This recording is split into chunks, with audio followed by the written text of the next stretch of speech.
Chapter 1385. If she left without his knowledge, then there must be something wrong with it. Dai Fugué was all too clear that with his meager ability, it was impossible for him to satisfy these canaries that he kept. These women were not only dissatisfied with material things, but they were also dissatisfied with their desires when it came to bed. He could satisfy their material needs. This was not a problem. Even the corkscrew fee that he casually threw on the table was enough for these canaries to buy branded bags. This was not a problem. It was really not a problem. He was afraid that he wouldn't be able to satisfy these equally dissatisfied canaries in bed. How could there be such a good thing in this world? Not only could he satisfy you in material things, but he could also satisfy you mentally and physically? Dream on. She had watched too many dramas. This world was so cruel. If you want to have the best of both worlds, you must first be a person who can have the best of both worlds. If you want to marry a tall, rich and handsome man, then you must look in the mirror to see if you are a fair, rich, and beautiful woman. If you want to live a rich life, then you can only find an old man like Dai Fugué. Tall, handsome? There's even money? That was reserved for the beautiful daughters of rich families. Now that there was no light in the house, Dai Fugué was already burning with anger. If this woman dared to go out and fool around, or bring back some dirty wild man, he would definitely teach her a lesson. She could forget about living a good life in this lifetime. He did not believe that he did not have any means to make her submit obediently. Playing these tricks with me, watch how I deal with you, you little slut. The flame in Dai Fugué's heart was burning fiercely. If it wasn't for his friend's reminder, he really did not know that this damn woman dared to sneak out in the middle of the night. God knows if it was the first time she went out to fool around. There were so many messy nightclubs in Beijing now. How many of those pretty boys with flowery words were good? Damn it. The more Dai Fugué thought about it, the more sullen he felt in his heart. God knows if this slut spent his money to keep some pretty boys. Betraying me. Good. Then I will let you know the taste of betraying me. If Dai Fugué knew what his delicate and beautiful canary had become, he would probably be paralyzed with fear. People were always like that. The more ignorant they were, the harder it was for them to feel fear. He didn't know what was going on in his villa, so he still straightened his back and strode inside. Besides, the bodyguards around him were not to be trifled with. Even if it was a haunted house, Dai Fugué would not frown when he walked in. Of course, he would not have any other thoughts when he returned to his own home. Seeing that the big boss was about to walk in, Suyin finally made a decision to let everyone stay put. It was not worth it to alert the enemy now. Boss, the people living here are definitely not simple. If something happens, we will be responsible. Hanzhan's worry was obviously very necessary. After all, we are here. Protecting the property and personal safety of the citizens is our responsibility. If we don't stop him, we will definitely be punished. Boss, have you thought it through? Su Yun's answer was very firm. The decision was made by me, and the order was given by me. You are just following orders. Even if I am to be punished, I will be the only one to be punished. It has nothing to do with you. Don't move. Disobeying orders was a violation of military discipline. I will punish him right now. Compared to a punishment, Su Yun cared more about the lives of his brothers. It wasn't that he didn't want to remind the boss, but it was really not worth it to expose his brothers just to warn such a person that he was in danger. Su Yun wouldn't do such a loss-making business. If he was to be punished, then so be it. If he died, then so be it. It was better than everyone being in danger. I know you are thinking for all of us, but Hua Leitang was also a little hesitant. He was worried about the same as Hanzhan. After all, the responsibility was too big. If the person who was in trouble was an important person, then how would they explain it? How would they explain it to the chief? Su Yun was still very resolute. I've already said, everyone stay here obediently. You don't need to think about the punishment. If I were to risk the lives of my brothers for a person who had enough money to raise Xiaoxi, then I would be truly foolish. I don't care who he is, but in my eyes he is not worth us using our lives to protect. For this kind of person, even if we pay 10 billion in taxes, 99 billion is squeezed out of him. Since Su Yun had already made up her mind, There was no point in talking about it any further. Everyone followed Su Yun's instructions and did not make a move. They allowed the big boss, who was obviously of high status, to walk into their villa. There were many people in Yanjing who could afford a Rolls-Royce, but there weren't that many who could own a mountain in the northern suburbs, right? After all, cars were easy to make. As long as you were willing to pay, the car manufacturers would definitely not reject you. And this land was very expensive. Although it was in the northern suburbs, it was still in the suburbs of Yanjing. It wasn't a big gully in the middle of nowhere. The mountains were all worthless.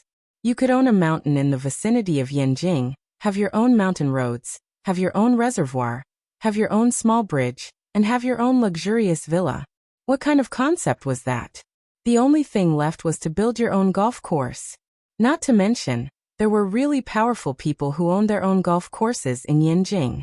This was the capital of Huaxia.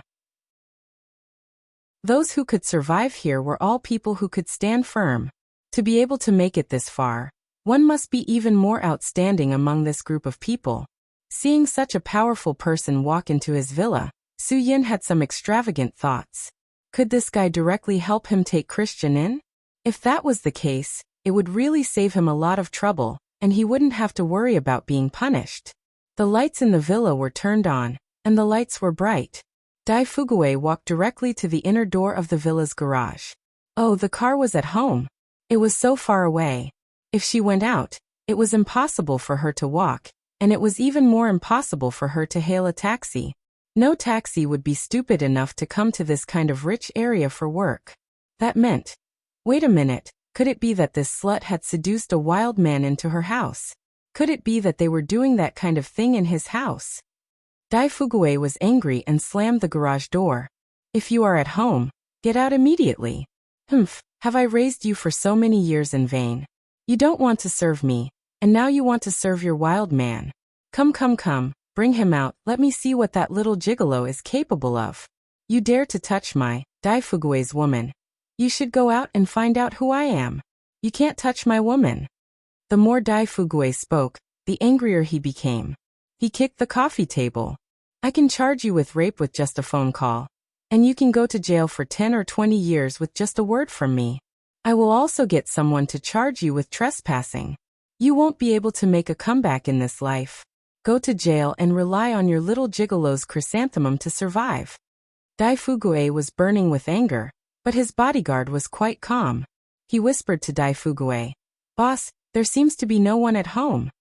He didn't feel anyone's presence. No one. Is your nose AF * King Pig's nose? Can't you smell such a strong perfume? Dai Fugui said angrily. He bought this for this woman. This was his favorite smell. He liked to smell a woman's body fragrance mixed with perfume. It was wonderful. But now this smell made him smell so pungent. He was disgusted. This woman actually sprayed his favorite perfume and went to bed with another man. I will kill you adulterers today. * King made me wear a green hat. Come on, let me see how many green hats you made me wear. Slut, if I don't kill you today, my surname is not Dai. I will not be called Dai Fugui. I will change my name to Dai Cuckold. The driver and bodyguard was somewhat helpless. Crazy, it seemed that the boss had completely lost his mind. Then let him go crazy. At most he would smash things. Anyway, there was no one in the room. In fact, he felt that there was really no need to be angry for this kind of woman. At most he would just kick her away. A three-legged toad was not easy to find, but beautiful women who were willing to be kept for material life were everywhere on the street. Chapter 1386. Hearing that the guy in the villa was going to change his name to Cuckold, the Dragon Fury team brothers outside really couldn't laugh. They all understood what this meant. The cuckold boss was so sure that the person in the villa hadn't left, which meant that the person inside was really in danger. This would definitely make them feel uncomfortable. If they had judged earlier yesterday, they would have been able to reduce the possibility of being hurt once there was someone in the house. This made everyone feel a little uncomfortable. Su Yun could also see it. Although he lowered his voice, the majesty of his tone couldn't be disobeyed. Now is not the time to blame yourself. No matter what happens, We will bear any responsibility. But what is the most important task now? Go through it in your minds again and think clearly. Everyone's body trembled. What the boss said was right. Why was Su Yun the soul of the Dragon's Fury team? It was because every word he said could enlighten them, allowing them to find a goal when they were at a loss. It allowed them to realize whether what they were doing was right or not. Was the direction they should be going in the right direction? This was what they admired about Su Yun. The ancestors' words were right. You win some, you lose some. How much you could gain depended on how much you were willing to lose. If you were unwilling to lose anything, what else could you gain? Perhaps the cuckold boss and the canary in the villa today were the things they needed to be willing to lose and give up. Although this kind of decision seemed really unacceptable. But in the face of this situation, what could they do? If they wanted to blame someone, they could only blame their fate for being arranged by God. People's lives were predestined by God. This cuckold boss's wealth was appointed by God. Then, whether he would die in his own house was also the same as God's arrangement. Perfume alcohol. Dai Fugui stood in the living room with a sneer. He looked at the mess on the table in the living room, the alcohol bottles, and the remaining packaging of various food. Damn it, they were actually in such a hurry to go upstairs to bed. They didn't even clean up the table. Fine, fine, fine. If you don't come out, then I'll wait. With Ah Yong here, you won't be able to escape even if you climb through the window. Dai Fugui sat down on the sofa, grabbed a bottle of brandy, and randomly picked up a glass. At this moment, the anger in his heart was unbearable. Damn it. Let's see who can endure it. Today he was going to sit here and wait for this adulterous couple to come out and kowtow to him. If she didn't lick the soles of his shoes clean, then she wouldn't be able to leave this place. He definitely wouldn't want that woman, filthy thing. Bus. Yong, get me some ice. After drinking half a glass of brandy, Dai Fugui felt a little heartburn. He pointed to his glass and ordered his bodyguard to prepare it. Ah Yong immediately strode towards the fridge. The reason why he was so valued by Dai Fugui was because of his habit of doing things swiftly and decisively. Dai Fugui liked this kind of kid who would immediately carry out his orders as soon as he gave the order. Ah Yong was like this. He never did things sloppily and never procrastinated. He meant what he said. Such a young man working for him was definitely rarer than a woman. Moreover, he didn't get paid much. 200,000 to 300,000 yuan a year was enough to get rid of him. When necessary, he could even stand up and solve problems for him.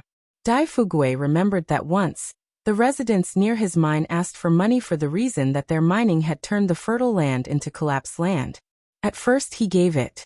He also admitted that it had affected the land. However, he could give it once. If these villagers wanted to rely on such a small matter to feed him for the rest of his life, then it was impossible. The second time they asked for money, he didn't agree. He didn't expect that the next day, he would be stopped halfway by the villagers at that place. They threatened to kill him with a hoe. At that time, Dai Fugui was afraid. He was no longer the coal digger who could fight and take a beating. His body was now fat. It was enough for him to be able to hold up a glass of wine on normal days. Encountering such a situation, he was naturally afraid. Badlands produced unruly people. If they really killed him with a hoe, it would be too late for him to regret it. Saving his life was more important. At that time, Dai Fugui wanted to agree to the other party's request, but Ah Yong stood up. He suddenly went forward and punched the burly youth who was leading the group in the chest.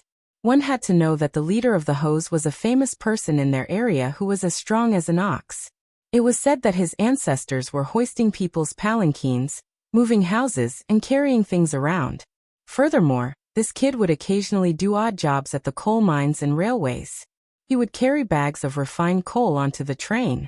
Each bag weighed more than 100 kilograms. Every bag he carried onto the train cost 80 cents. This fellow earned more in a day than others in 3 days. Why? Because he was strong. Others could carry a bag of coal, but he could carry a bag under his arm. He could even carry a bag over his shoulder. Such a strong man was punched in the chest by Ah Yong. He flew out several meters, and when he fell to the ground, he spat out a mouthful of blood. After that, he stayed in the hospital for more than half a month before he was released. Now he was suffering from a chronic illness. When it rained on cloudy days, his chest felt stuffy. Of course, beating up one person was not enough to subdue everyone. After Ah Yong beat up the leader, he easily defeated more than 10 people. How could these villager bullies be a match for a person who had been a mercenary and had lived on the edge of the knife? In less than 10 minutes, these valiant villagers went soft. They were no match for him at all. There were so many of them, but they couldn't even defeat one person. If that person called the dozens of security guards at the coal mine, they would definitely be beaten to death. Their bodies were more important than money. Since they could not get the money, they had to think of other ways. Just like that, with Ah Yong's bravery alone, he managed to beat back more than 100 troublemakers. After this incident, Dai Fugui, who had studied calligraphy for 5 or 6 years but had not made any progress, wrote a piece of calligraphy for Ah Yong. One man can hold back 10,000. He even framed it and gave it to Ah Yong. Ah Yong obediently went to the fridge to get some ice.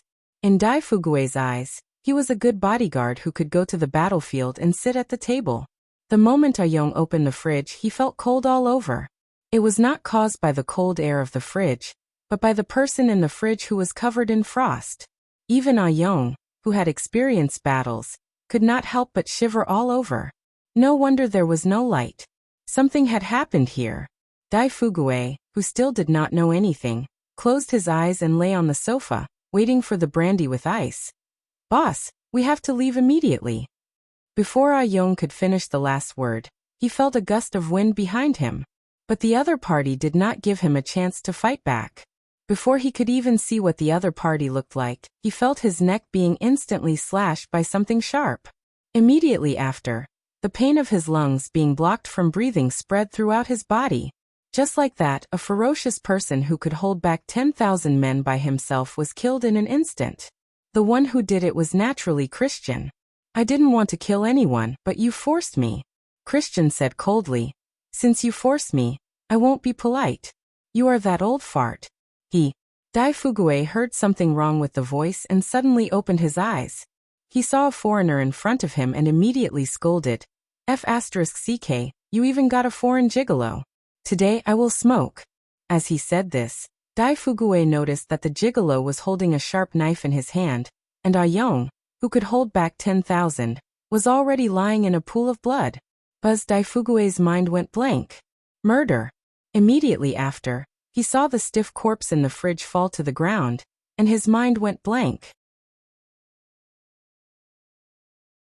Chapter 1387. Dai Fugui had done a lot of illegal things in his life. He had used all kinds of small tricks in his life. Among those who had been pranked by him, there were some who couldn't stand it and hanged themselves. However, Dai Fugui had never done such a heinous thing with his own hands, nor had he seen a murder scene with his own eyes. In his mind, these things only existed in movies. When all of this happened in front of Dai Fugui, of course, Dai Fugui wasn't prepared for such a big shock. In the face of a murderer, his usual dignity as a boss disappeared. Ah Yong, who had always given him a strong sense of security, was so weak in the eyes of this foreigner. It was too sudden, too sudden. Dai Fugui didn't have any heart disease, but now his heart almost jumped out. You. Don't come over, don't hurt me. I can give you money, How much do you want? Give a price. How much money do you want? I will give you whatever you want, as long as you don't kill me. I can promise you anything. Any condition. Any. Really. Dai Fugui became more and more speechless as he spoke. Christian didn't come here to kidnap and blackmail, but if someone wanted to give him money, of course he wouldn't refuse. It seems that the rich people in Huaxia are really generous. Since you want it so much, how can I not give you face? Boss, tell me yourself, how much do you think you are worth? Dai Fugui's Adam's apple moved, and he swallowed a mouthful of saliva. This guy really knows how to ask for a price. Asking him how much he thought he was worth. Humph. It was obvious that he wanted to ask for an exorbitant price. However, Dai Fugui wasn't the kind of guy who was born with a golden spoon. He was poor before, so he didn't like to spend money in vain. If the money was wasted and couldn't be exchanged for anything, he wouldn't be willing to spend a single cent. Now the money that this foreigner blackmailed him was definitely wasted. If he had directly asked for a price, Dai Fugui would have agreed out of fear. However, this guy let him say it, and his mind was clearer. As long as the other party was willing to ask for money, he definitely wouldn't take his life. Dai Fugui could still understand such a simple logic. In that case, he would test it out slowly. Anyway, as long as this guy wanted money, he wouldn't touch him easily. If he killed him, he would have nothing. I'm not worth much. Dai Fugui tried his best to squeeze out a smile. Compared to you, I'm even cheaper. I'm only worth 1 million. 1 million? The other party would ask for as much money as he was worth. Dai Fugui was probably out of his mind. How could he do such a naive thing? Why didn't he think about who the other party was? His naive idea could only fool a primary school student. Christian laughed on the spot. Ha ha ha ha. You are such a big boss, you really know how to joke. 1 million? Is it in US dollars? Christian's face darkened after a burst of laughter. Is also. According to the current exchange rate, it is only 6 million. Dai Fugui's 6 million to buy his own life was worth it. It was super worth it. Dai Fugui nodded his head furiously. American dollars are good. Of course. Say you say it. Christian looked at Dai Fugui very unhappily. You are the big boss of Huaxia. How dare you play this game with me? In the words of the Huaxia people, this is called sending away a beggar, right? As he spoke, Christian walked in front of Dai Fugui, grabbed him, and pressed him directly on the huge Italian handmade lambskin sofa. Dai Fugui was so scared that he closed his eyes and begged. No. I beg you. Give me a way out, just give me a way out. It's all my fault, everything is my fault. How much am I worth? You have the final say. Dai Fugui was still very clear that this *king foreigner was thinking that it was too little. He wanted to give himself 2 big slaps right now. He really didn't have enough brains. Why didn't he think about what era it was now? In this era, having $1 million in Huaxia could only be considered a well-off person. Those with $1 million would not dare to say that they were middle class. Not to mention the United States. Weren't they richer? Dai Fugui patted his head. Yes, in the eyes of the Americans, was this little bit of money still considered money? A few years ago, he went to Virginia in the United States to participate in an international conference on the protection of the Earth's resources. At that time, he heard that the total amount of unemployment relief given out by the state was $7.5 billion, benefiting 170,000 people. The average unemployed person received about $300 a week. Every week. In a month, it was $1,200. At that time, the exchange rate was 1 to 7. Even the unemployed people received $8,000 to $9,000 a month from the government. That was 7 to 8 years ago. How much did the ordinary Huaxia employees earn at that time? Not to mention back then. Even now, earning $8,000 to $9,000 a month was all due to hard work. The difference was too big. Therefore, when Dai Fugui said $1 million, it was indeed no different from slapping others in the face. It was too late to think about this now. Dai Fugui only regretted it. Trouble comes from the mouth. Now, if Dai Fugui was given another chance, he would definitely pay 10 times, no, even 100 times. As long as this murderer let him go. He was willing to pay $100 million. Big boss, if I'm not wrong, this sofa of yours is definitely custom-made. Other than the high-quality leather, the wood is all Hainan Wangwali, right? Hee. If I'm not wrong, this sofa can't be bought without $3 million. Christian said.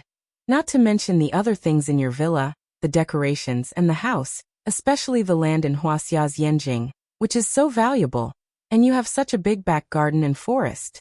Hee, I'm asking for $100 million. That's not too much, right?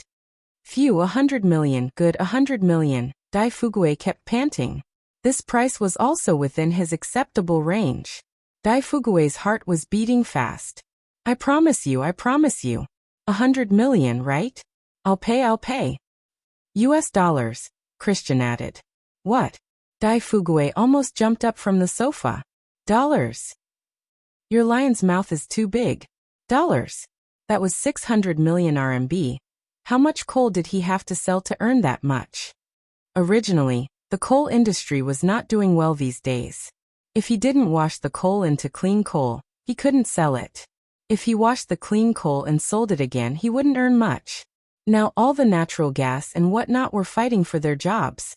If 100 million was equivalent to cutting off one of Dai Fugue's fingers, then 600 million was simply peeling off a layer of his skin. That feeling of his heart bleeding made Dai Fugue's whole person stunned. Why, you're such a big boss. Don't tell me you can't even take out $100 million? Just your family business here is worth that much. Christian sneered. The richer you are, the stingier you are. This was true in any country. Dai Fugue could definitely take out 600 million, but it would definitely be very painful for him. For example, if you had 10,000 yuan of property, and someone forced you to take 600 yuan with a knife, would you feel no pain because you still had 9,400 yuan? Of course not. 600 yuan, you wouldn't feel any pain if you treated your friends to a meal or a drink. You wouldn't feel any pain if you used it to get a room with a girl. But if you threw it to someone who wanted to hurt you, it would definitely be more painful than feeding a dog. Give. Give. What else could Dai Fugue say? Could he not give it? He would rather be a tragedy where the money was spent and the person didn't die, than be a joke where the person died and the money was not spent. I'll give you anything you want, just let me live. Yo, this big boss of Huaxia is really rich. Christian was really impressed. 100 million USD, and he could take it out just like that. Amazing. Too amazing. Such a big boss could be ranked in the top in America. After all, compared to someone who could take out as much money as they wanted, it was still a little lacking. Christian suddenly understood a new term that had only been popular in Huaxia for less than 2 years. Nouveau riche. He didn't understand it before, but after seeing Dai Fugue today, Christian completely understood. This was the legendary nouveau riche. Chapter 1388. The conversation in the villa could be heard clearly by the people outside, but Suyin still did not make a move. Everyone was eager to give it a try. They did not understand why their boss could be so patient. The people inside could be hurt by Christian at any time. Suyin did not think so. Since Christian could take out 600 million, why would he kill him? Now he could not be sure if there was anyone else in the villa. That was why he chose to be patient. If he was patient for a few more minutes, the result might be different. Taking a step back, even if Christian did make a move on the owner of the villa, so what? A person who could easily take out 600 million, how could he not be greedy? Who would believe that? Even a person with an annual salary of 10 million would have to work for 50 to 60 years without eating or drinking to earn that amount. It was impossible for this old bastard to be recruited by a person with an annual salary of 10 million when he was just born. Furthermore, he did not spend a single cent for the past 60 years. Even ghosts knew that it was impossible. Although this kind of person was guilty, he did not deserve to die. However, in Su Yun's eyes, he was definitely not worth risking the lives of his brothers to save. Their mission only had one goal, and that was to take down Christian. As for what Christian would do, it had nothing to do with him. Su Yun had steeled his heart this time. He would definitely not complicate things. The death of Tu Yinlongs was like a curse from the devil to Su Yun. No matter how calm he usually appeared, he would never be able to truly forget and let it go. Faced with General Aid's repeated provocations, Su Yun's goal was no longer to protect Matthew. He also wanted to avenge Fan Shuang. The girl who had the courage to step into the Dragon Fury team would always be respected by Su Yun. She had not only broken the shackles of a girl not being able to become a member of the Special Forces. She represented a type of mental strength. And this mental strength was something that the Dragon Brigade lacked. This mental strength also made Wan Guangxiao realize a problem. Who said that women were inferior to men? Back in ancient times, Hua Mulan, who had joined the army on behalf of her father, was a heroine who did not lose out to men. And today's Fan Shuang, was no less a woman than a man. Su Yun would never forget the bullet that she had taken for him, but he would never mention it. He would let it be buried in his heart forever. That day, when it was time to cremate Fan Shuang, Su Yun didn't go. He really couldn't face that scene. Therefore he chose to avoid it. What he didn't know was that 2 people had gone to the scene of the cremation that day, which shocked everyone present. The remaining 2 sovereigns of the underground world had arrived. One of them was the matriarch Zhuo Lingyue, and the other one was actually the medicine sovereign Huang Fugua, who was forced by Zhuo Lingyue to come here. Other than that, there were also many old fellows who had been hiding for a long time who were summoned by Zhuo Lingyue. Among them, there was the familiar old toppling head Wu Qiuzi, the mysterious 5 poison walker Qi Qingzhu, and even the divine Dr. Zhang Tianshan, who was rumored to have died 4 to 5 years ago. Although the people present had seen some things, Zhuo Lingyue had given them an order that they couldn't disobey. No one was to tell Su Yin what they had seen. If anyone dared to speak carelessly, she wouldn't let them off easily. The pressure that erupted from the matriarch's aura was something that no one could resist. Therefore, Su Yin didn't know anything other than what he knew. As for the fan shuang, Su Yin didn't mention it again. This made Qianfeng and the others who had seen some things at the scene that day heave a huge sigh of relief. Boss, if we don't go in, I'm afraid we will be in trouble. Hor Leitang reminded Su Yin. Even if they could save the owner of this villa, if the money was transferred away, would the boss be willing to accept the fact that they were already lurking outside? He would definitely put the blame on Su Yin. This was absolutely right. Su Yin shrugged his shoulders. If he wanted to blame someone, so be it. He had no other choice. He believed that if the boss was really going to be extorted 600 million yuan, Christian's accomplices would also come forward to get a share of the profits. Or perhaps, they would kick the boss when he was down and make him bleed even more. Therefore, Su Yin was determined not to show up and help the boss keep the wealth. To Su Yin, whether the money was in the hands of the boss or in the hands of foreigners, it made no difference. Anyway, it wouldn't be used to improve the lives of the poor people. The amount of money that the Americans owed Huaxia was already uncountable. The internet said that as of the beginning of this year, Huaxia had already held 1,272.9 billion U.S. Treasury bonds. This 100 million U.S. Treasury bonds was not even 1/10,000th of it. If this number was true, then it meant that the United States owed every single person in Huaxia 5,500 yuan. Yes. Every single person, from 100 years old to a crying baby, every single one of them owed 5,500 yuan. Ing Long, just listen to the boss. The boss definitely has his own ideas and arrangements.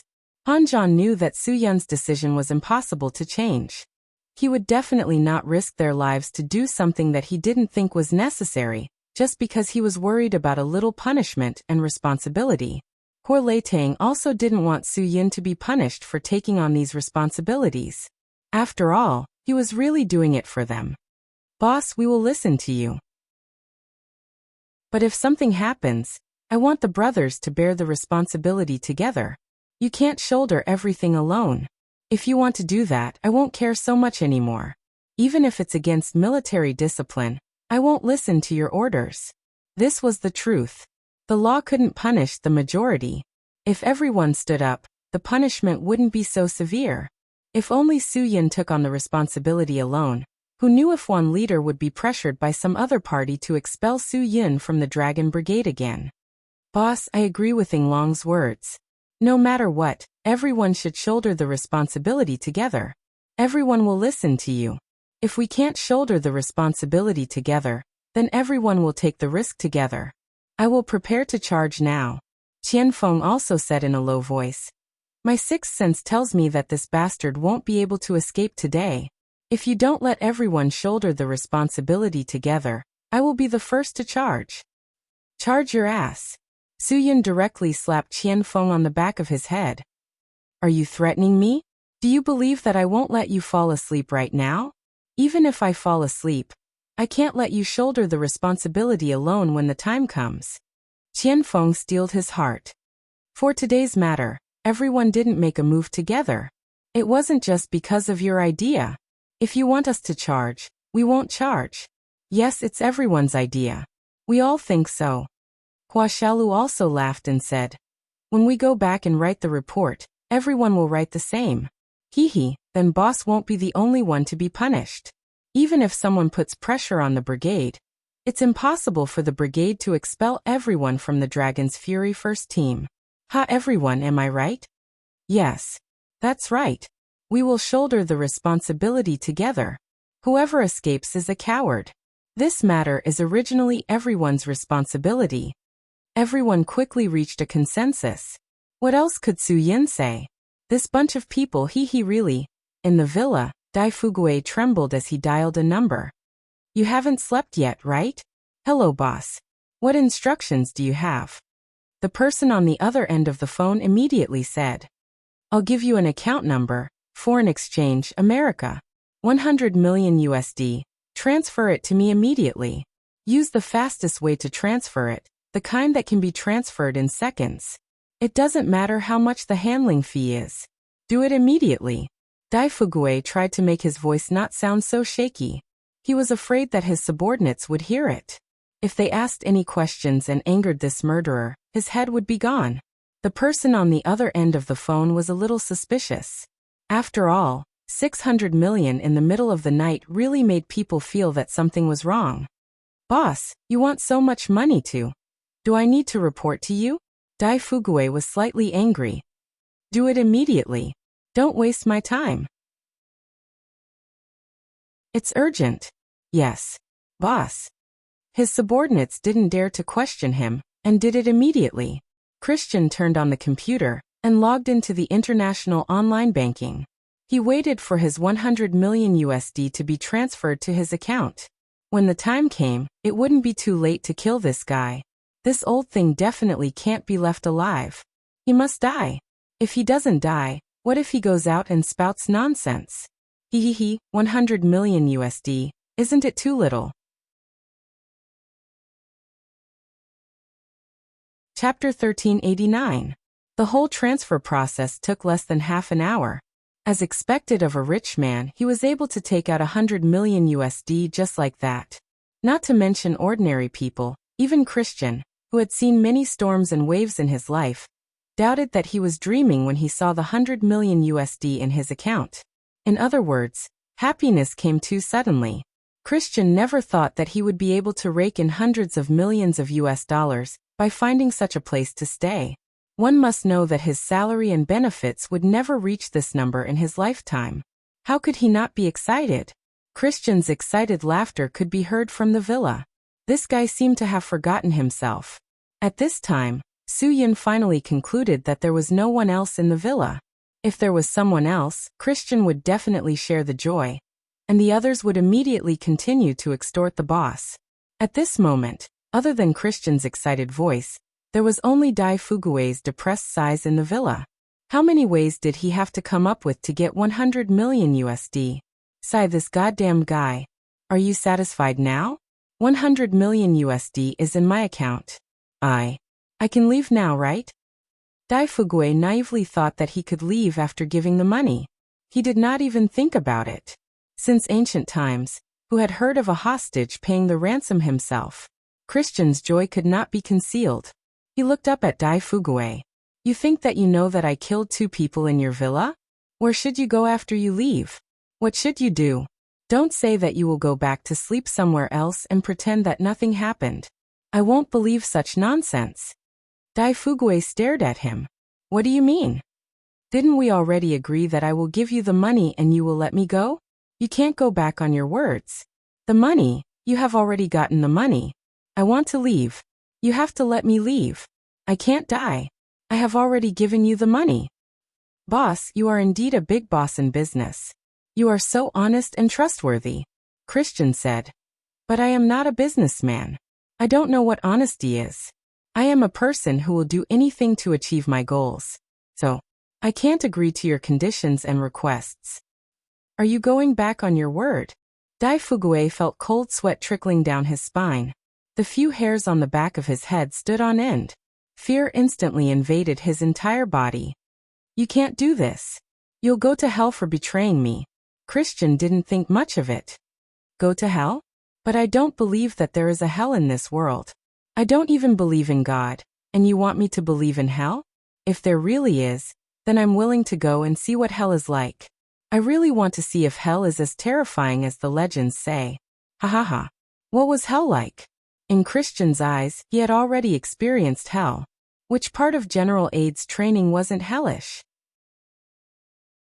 Hee, if there really was a hell in this world, he really wanted to go and take a look. He wanted to see if hell was more terrifying, or if his experiences were more terrifying. Even if there was hell, he would not be afraid anymore. Because in his heart, there was no longer any sense of fear. You can't do this. No, I have 100 million US dollars. Can't I even keep my life? Daifugue said, I'll pay more. I'll pay more. I'll give you another 100 million. USD more USD. I'll give you another 100 million. I beg you, let me go, don't kill me. I've already said that I won't keep my word with you. I've already taken 100 million from you. And you still want to give me more? Christian said. Are you crazy? Hee, I'll make it clear. No matter how much money you give me, I won't let you go. Are you still going to give it to me? Yes. Yes. I'll give you everything. I'll give you everything. Daifugue hoped that his sincerity could move this ruthless killer in front of him. But this person didn't have any feelings at all. The fear he felt now was so strong that he would rather give up all his wealth to save his life. As the old saying went, money could be earned again, but what about life? Did he really have to wait another 18 years to become a hero again? No. Absolutely not. He, Daifugue, hadn't enjoyed enough good days in this life. If he reincarnated, what if he reincarnated into a poor family again? He was no longer the Daifugue from his teens. He couldn't bear a poor and destitute life anymore. He still wanted to enjoy his life in this life. He couldn't die. I won't let you make a call to transfer the money. Christian laughed sinisterly. Ha ha ha, you know I won't let you go. If you make a call and shout for help, I'll be in trouble. I'm not a fool. I won't trust others so easily. 100 million US dollars was enough. Christian was satisfied. After all, he didn't come to Huaxia to kidnap and make money. He was here to teach Su Yin a lesson. This money was equivalent to picking up free money. Big boss, you can go die in peace. Speaking up to this point, Christian couldn't suppress the excitement in his heart and laughed out loud again. There was a good saying in records of the grand historian. Extreme drunkenness leads to chaos. Extreme joy leads to sorrow. Everything is the same. Words can't be extreme. Christian obviously didn't know the principle of extreme joy leading to sorrow. Just as he was proudly fantasizing about taking out a few million USD to buy a bigger house with a sea view in Miami, the villa was broken into. Even without using his brain, Christian knew that these people who had broken through the door and windows were definitely coming for him. His first reaction was to run. Not to mention that he hadn't fully recovered. Even if he fully recovered, he couldn't compete with so many opponents in front of him. If he made a move at this time, he would be humiliating himself. The chance of winning was less than 1 in 10,000. The door and windows downstairs couldn't escape. There were too many people. Christian glanced around and saw 6 or 7 people. He pushed Daifugue away and ran to the stairs. When he looked up, he was stared down by a murderous gaze. Su Yin was walking down the stairs step by step, followed by Han Zhan and Qianfeng. The three of them entered the room from the second floor. Looking at Christian, who was coming up, Su Yin said in a provocative tone, "Do you think you still have a chance to leave?" Christian's face changed. There are so many people on the other side. It seems that they have already set up an ambush. It's all my fault for being too careless. I let that old bastard divert his attention. Otherwise, if he was more careful, it would be impossible for him to not notice such a dangerous aura. Do you know what this is called? In Huaxia, this is called catching a turtle in a jar. Su Yun said lightly. You are the turtle looking for death, and I am the person who catches the turtle. Christian, are you ready? The game has only just begun. Hearing Su Yun call out his name, Christian couldn't help but admire Huaxia's intelligence work. Good, since that's the case, let's do it. However, he didn't have a chance against many people. I didn't expect that the great Yanlong would need to bring so many people to fight with me. Ha. What do you Huaxia people say? Undeserved reputation? Don't try to goad me. No one will fall for your tricks. Qianfeng spat. A despicable and shameless scum like you doesn't deserve to say such words. Daifugue was completely shocked. There are so many people. He squatted on the ground with his head in his hands and said to himself, I'll pay. I'll pay. Everyone will pay. I'll pay, let me go. We don't want money. Hanjan tried to calm Dai Fuguei down with an explanation. I'm willing to pay. I'm willing to pay. Really? Dai Fuguei had already lost his mind. Hua Xiaolu shook his head helplessly. You can be willful when you have money. Even if you don't want it, you still have to pay. The big boss must be someone who drinks yogurt without a lid, eats potato chips without washing his fingers. Too willful.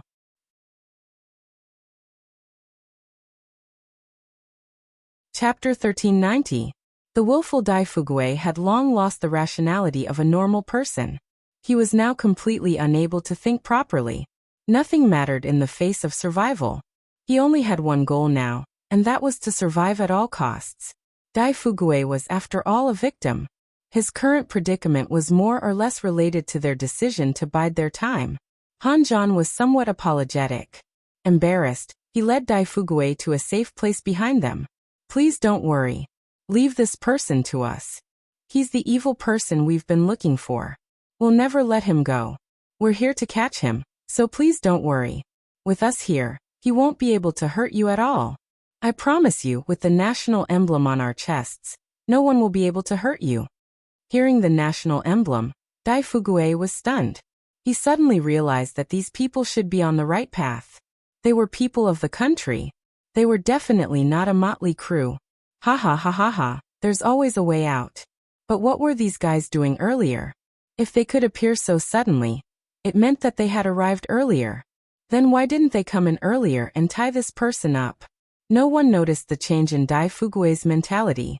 Everyone's attention was on Christian, and no one cared about Dai Fuguei at all. At this time, Christian could be said to be surrounded on all sides. He had completely fallen into the Dragon Fury team's encirclement, and had no chance to escape. The Great Dragon Brigade would use such despicable means. Ha ha ha ha. Christian laughed a few times. You actually used ordinary citizens to lure me out. Isn't this a bit too much? Citizens are innocent. You shouldn't use them to lure me into a trap. This is really despicable and shameless. If the people of Huaxia heard about this, how would they react? Don't King bullshit. Who's using the people? You better make yourself clear. Qianfeng spat. Don't think I don't know what you mean. Don't pour dirty water on us. The things you've done in Huaxia are enough to shoot you 100 times. Wait for your death. Christian snorted. No wonder people say that Huaxia people don't care about human rights. You know that I'm here, but you just let an ordinary person come in and didn't stop him. What kind of intentions do you have? Using him to test if I'm the only one here? Do you have any other companions? That way, you would be able to determine how many people you were targeting. Once you were certain that I was alone, you would rush in without hesitation? Haha, if you had stopped them, no one would have died today. Dai Fuguei gritted his teeth when he thought of Ayang's death. That was one of his trusted aides who had made countless contributions. Dai Fuguei was already burning incense to be able to meet such a talent in his lifetime. Now he had died in vain. Was it because this group of trash, raised by the country, did not dare to charge in?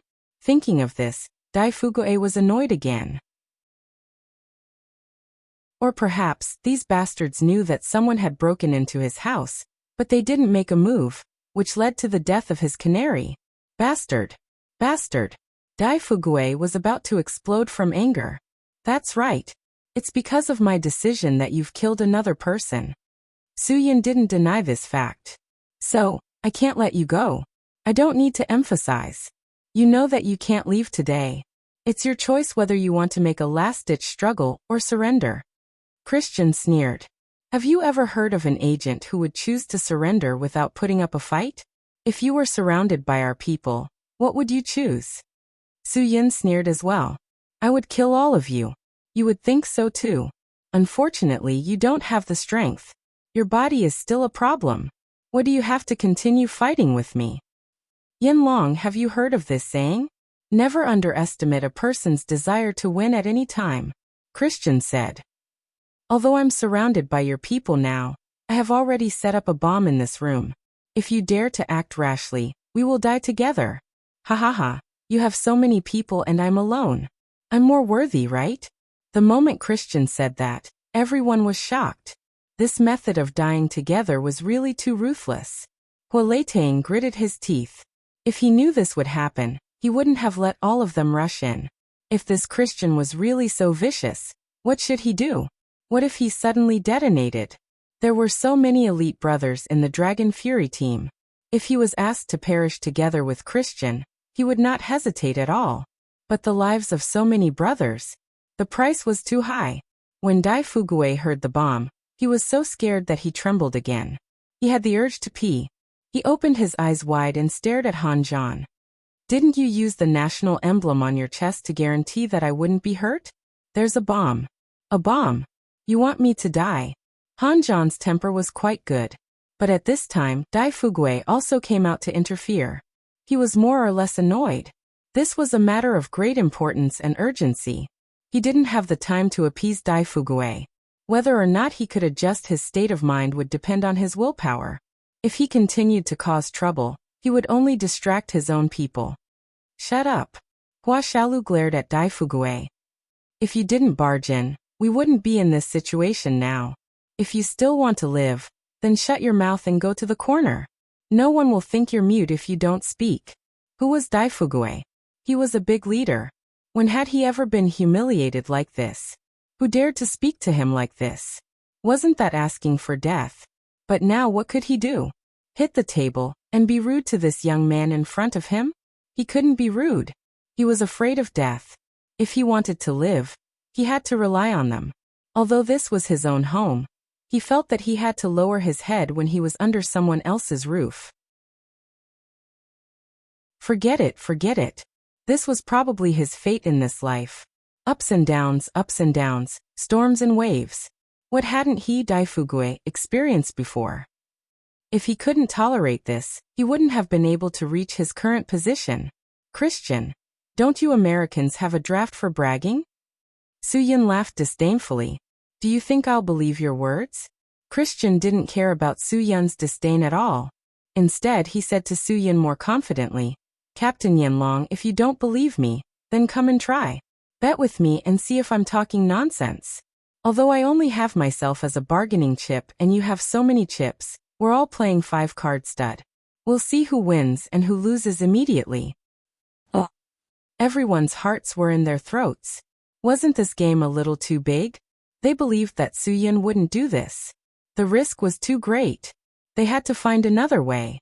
It seemed that there was no way to take down this damn bastard today. There were so many of their lives here. And there was also Boss Dai who could casually throw out hundreds of millions. Su Yun's psychological pressure was even greater. He promised Yumarin that he would return safely. He also promised himself that he would never allow any of his brothers to get into trouble. This was his vow. It was something he had to protect. Now he had to use these things to bet with Christian. Would Su Yun dare to do so? Everyone's eyes were on Su Yun. They were all waiting for Su Yun's decision. Even if Su Yun wanted to gamble with their lives, no one would complain. Even if they lost the bet, they were willing to bear all the responsibilities. Because the person who made the decision was Su Yun, they didn't hesitate at all. Boss, just say the word, and I'll go up and kill this bastard now. Qianfeng could no longer hold himself back. They had all realized that Christian's blood and qi had yet to be regulated properly. As long as they attacked forcefully, they would be able to force him to panic. Was this the best time for them to take him down?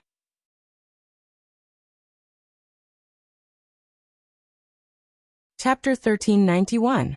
Su Yun gestured to Qianfeng not to act recklessly. Indeed, Christian's breath was a little chaotic at the moment, but this didn't prove anything.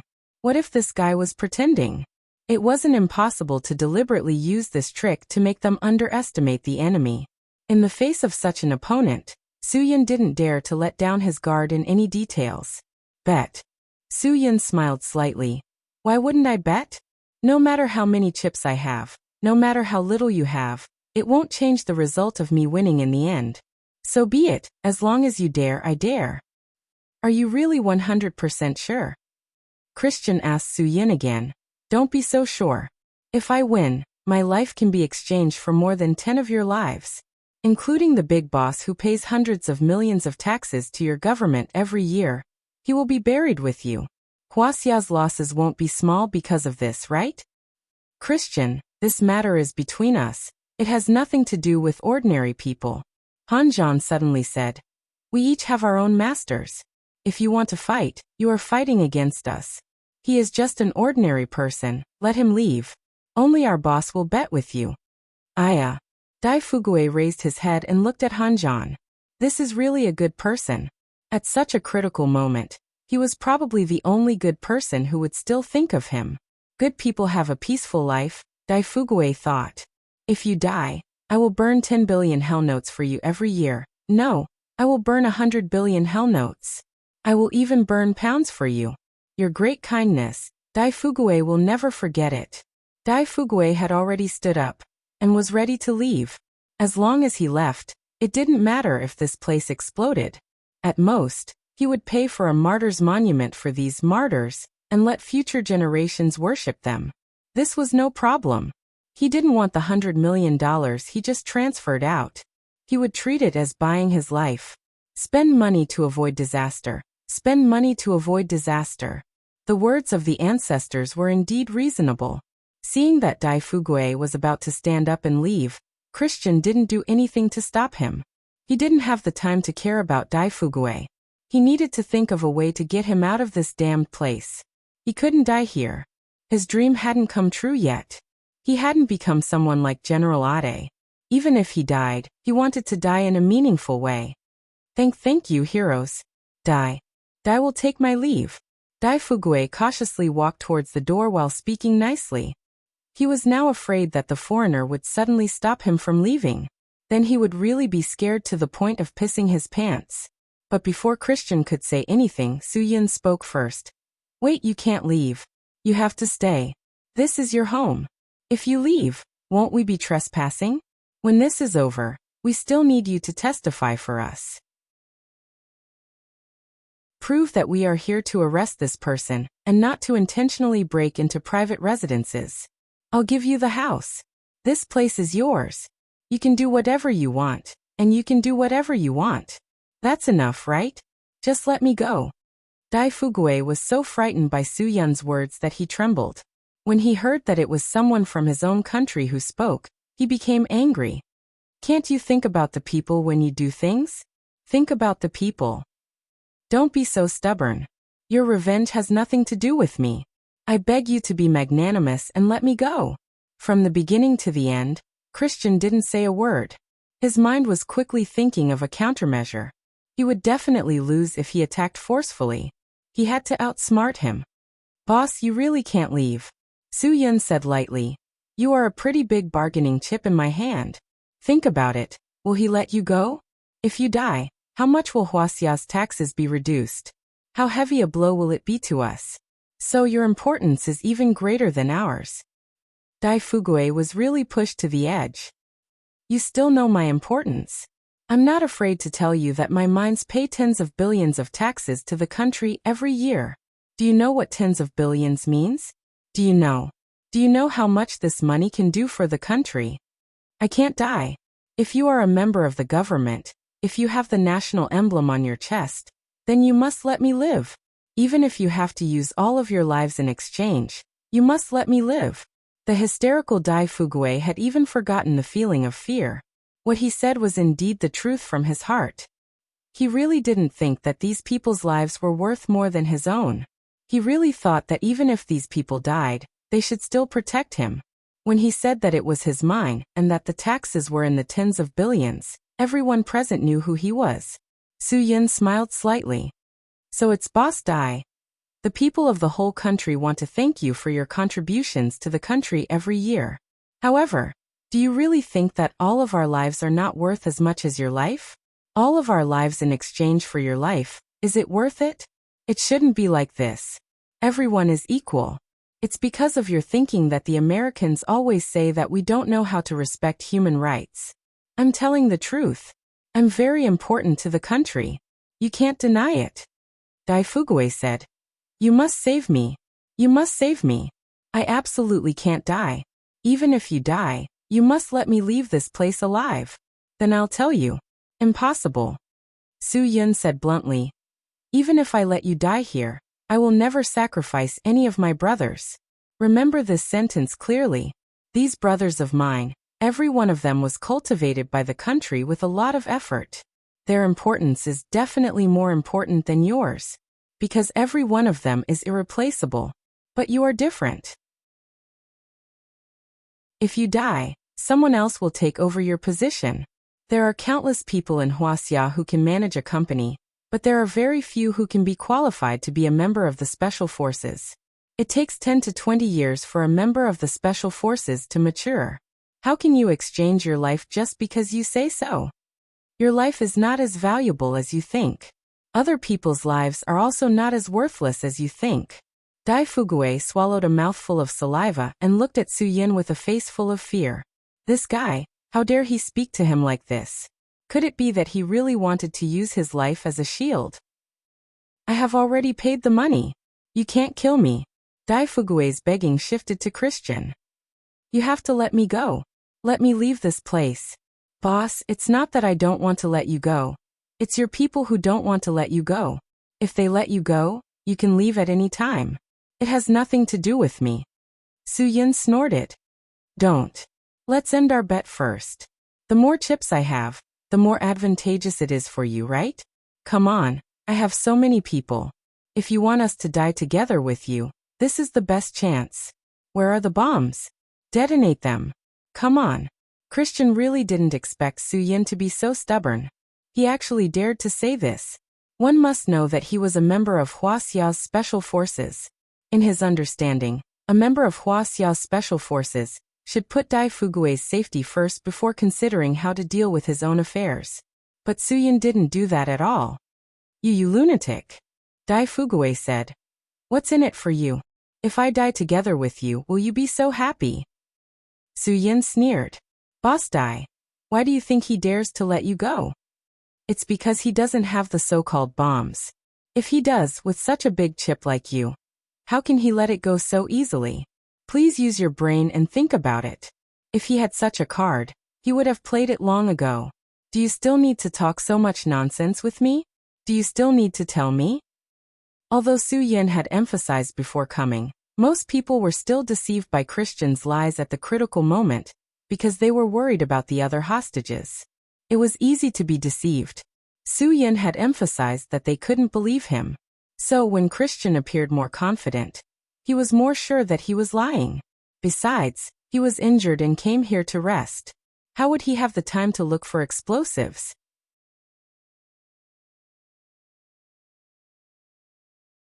Chapter 1392. Christian, I once heard of a local dialect in a certain area of Shandong. It's called stubbornly stubborn while biting on dry excrement. Su Yin was speechless. I think you're the kind of person who bites on dry excrement. Are you still going to continue the bet that you casually mentioned? Christian didn't understand what dry shit stool was, but from the word shit, he knew that this thing must have come out from the anus.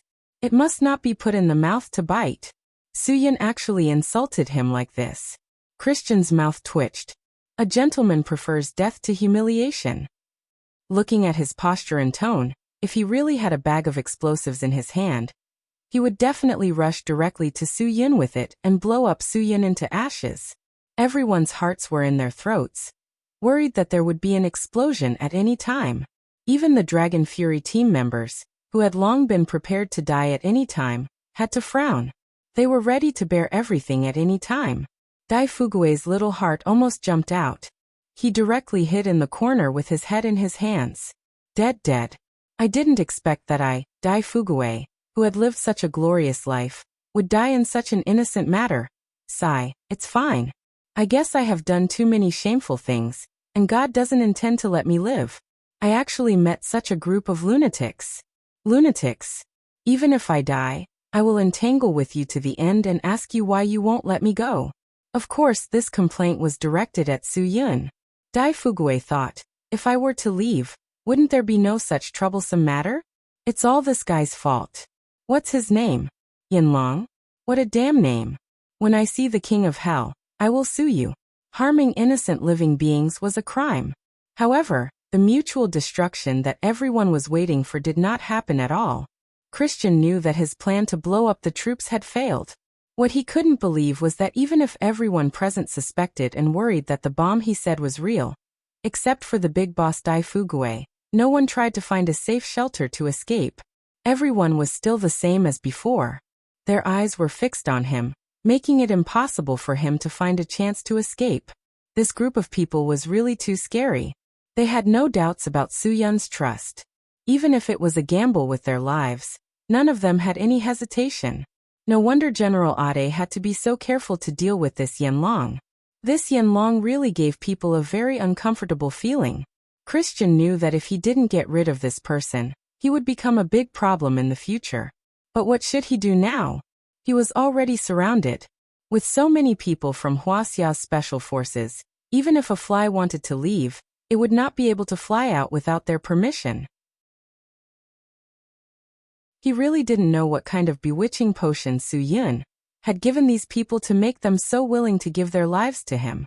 If he wasn't a match for him, Christian would definitely admire Su Yun. Unfortunately, they were destined to fight. You don't seem to have any more trump cards, Su Yun said. Don't make unnecessary struggles. Christian, I know that all of this has nothing to do with you. You are just someone who is following orders. You are doing all of this because of orders. This is something you can't disobey. Our Huaxia will definitely not kill prisoners of war. As long as you are willing to cooperate and tell the International Court of Justice what you have to say, and announce your General Aid's conspiracy to the world, I won't do anything to you. Everything will be decided by the International Court of Justice. To be honest, Su Yun had never had such thoughts in the beginning. His thoughts were to kill all of the people General Ade had arranged. This thought was naturally caused by the inner demon in his heart that had become a murderous nature. But Su Yun had learned to restrain himself. He knew that if he killed these people he would be able to calm the situation and make that *T General Ade retreat. But if he wanted to completely defeat them, he had to make them admit what they had done and let the International Court of Justice sentence General Ade for his crimes. Only then could he be considered to have done the right thing in terms of righteousness. There were many kinds of righteousness in the world. Everyone had a different understanding of righteousness. Of course, this righteousness was not just the righteousness of loyalty. Its meaning was very broad. Su Yun did not kill this bastard in front of him for the sake of Huaxia. That was righteousness. And Su Yun did kill Christian for the sake of those little brothers who were implicated. That was also righteousness. But it was just a small righteousness. Now what Su Yun was pursuing was not a small righteousness. He wanted to pursue righteousness. To pursue righteousness he had to endure. Not killing Christian was not because he did not want to kill him. It was not because he did not dare to kill him. It was also not because he was soft-hearted. It was just that if he killed him, some things would never be revealed to the world. No one would ever know about General Aid's conspiracy. Therefore Su Yun had to endure. He had to consider righteousness. Yanlong, you are right.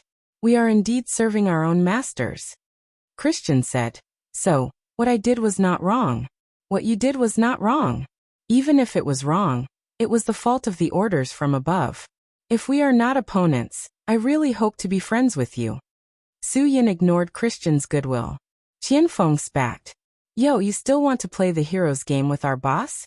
Why don't you take a piss and look in the mirror to see if you are worthy? Our boss is a hero. You are a coward.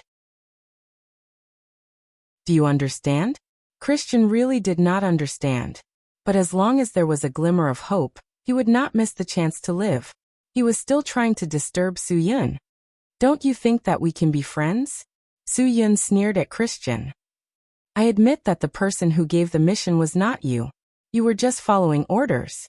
However, a person who does not even know right from wrong, and only knows to blindly follow orders, even if it is a shameless order from a despicable person, he still has to obey without hesitation. Do you think that such a person is worthy of being my friend? Christian snorted. I thought that you were a person who could see things separately. It seems that you are just a brute. Since that is the case, I am afraid that we cannot be friends. Su Yun really wanted to slap him. When did I say that I wanted to be friends with you? Why would I want to be friends with you? Not killing you is for the greater good. Otherwise, who would still be here talking nonsense with you? I just need to say a word and my brothers will tear you to pieces. Raise your hands and put them behind your head. Kneel down slowly. Hua Leitang was already preparing to capture him. When dealing with such a person, the longer the delay, the more likely it was to be a nightmare. He would not let his guard down until he was sure that he had complete control over him. They had all seen how cunning this person was. So no matter what he said now, they would not believe him. Only when he was sure that this person could not move, Hua Leitang could finally relax. He could not wait to make Christian obey. This was the reason why he could not wait. You better not play any tricks, Hua Leitang added. Our Huaxia does not kill prisoners of war. But if you dare to show any suspicious motives, we will immediately kill you. Think carefully about what you want to do. Everyone was ready. As long as Christian dared to resist, they would immediately execute him on the spot. With so many people, it would be too easy to kill him. Even an idiot would know that he could not escape. What else could Christian say?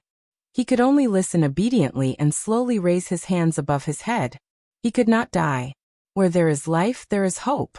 If he died, then everything would be over. Christian really regretted that he did not set up something in the villa. He was already so careful, but when faced with Su Yun and the rest, he was still careless. It was not that the fox was not cunning, but the hunter was too smart. Christian put his hands behind his head and slowly knelt on one knee, then both knees. Every movement was done very slowly. Christian knew that if he sneezed now, the other party would definitely swarm him without hesitation. Then he would not be saved. The moment Christian knelt on both knees, everyone finally heaved a sigh of relief. This way he would not be able to resist.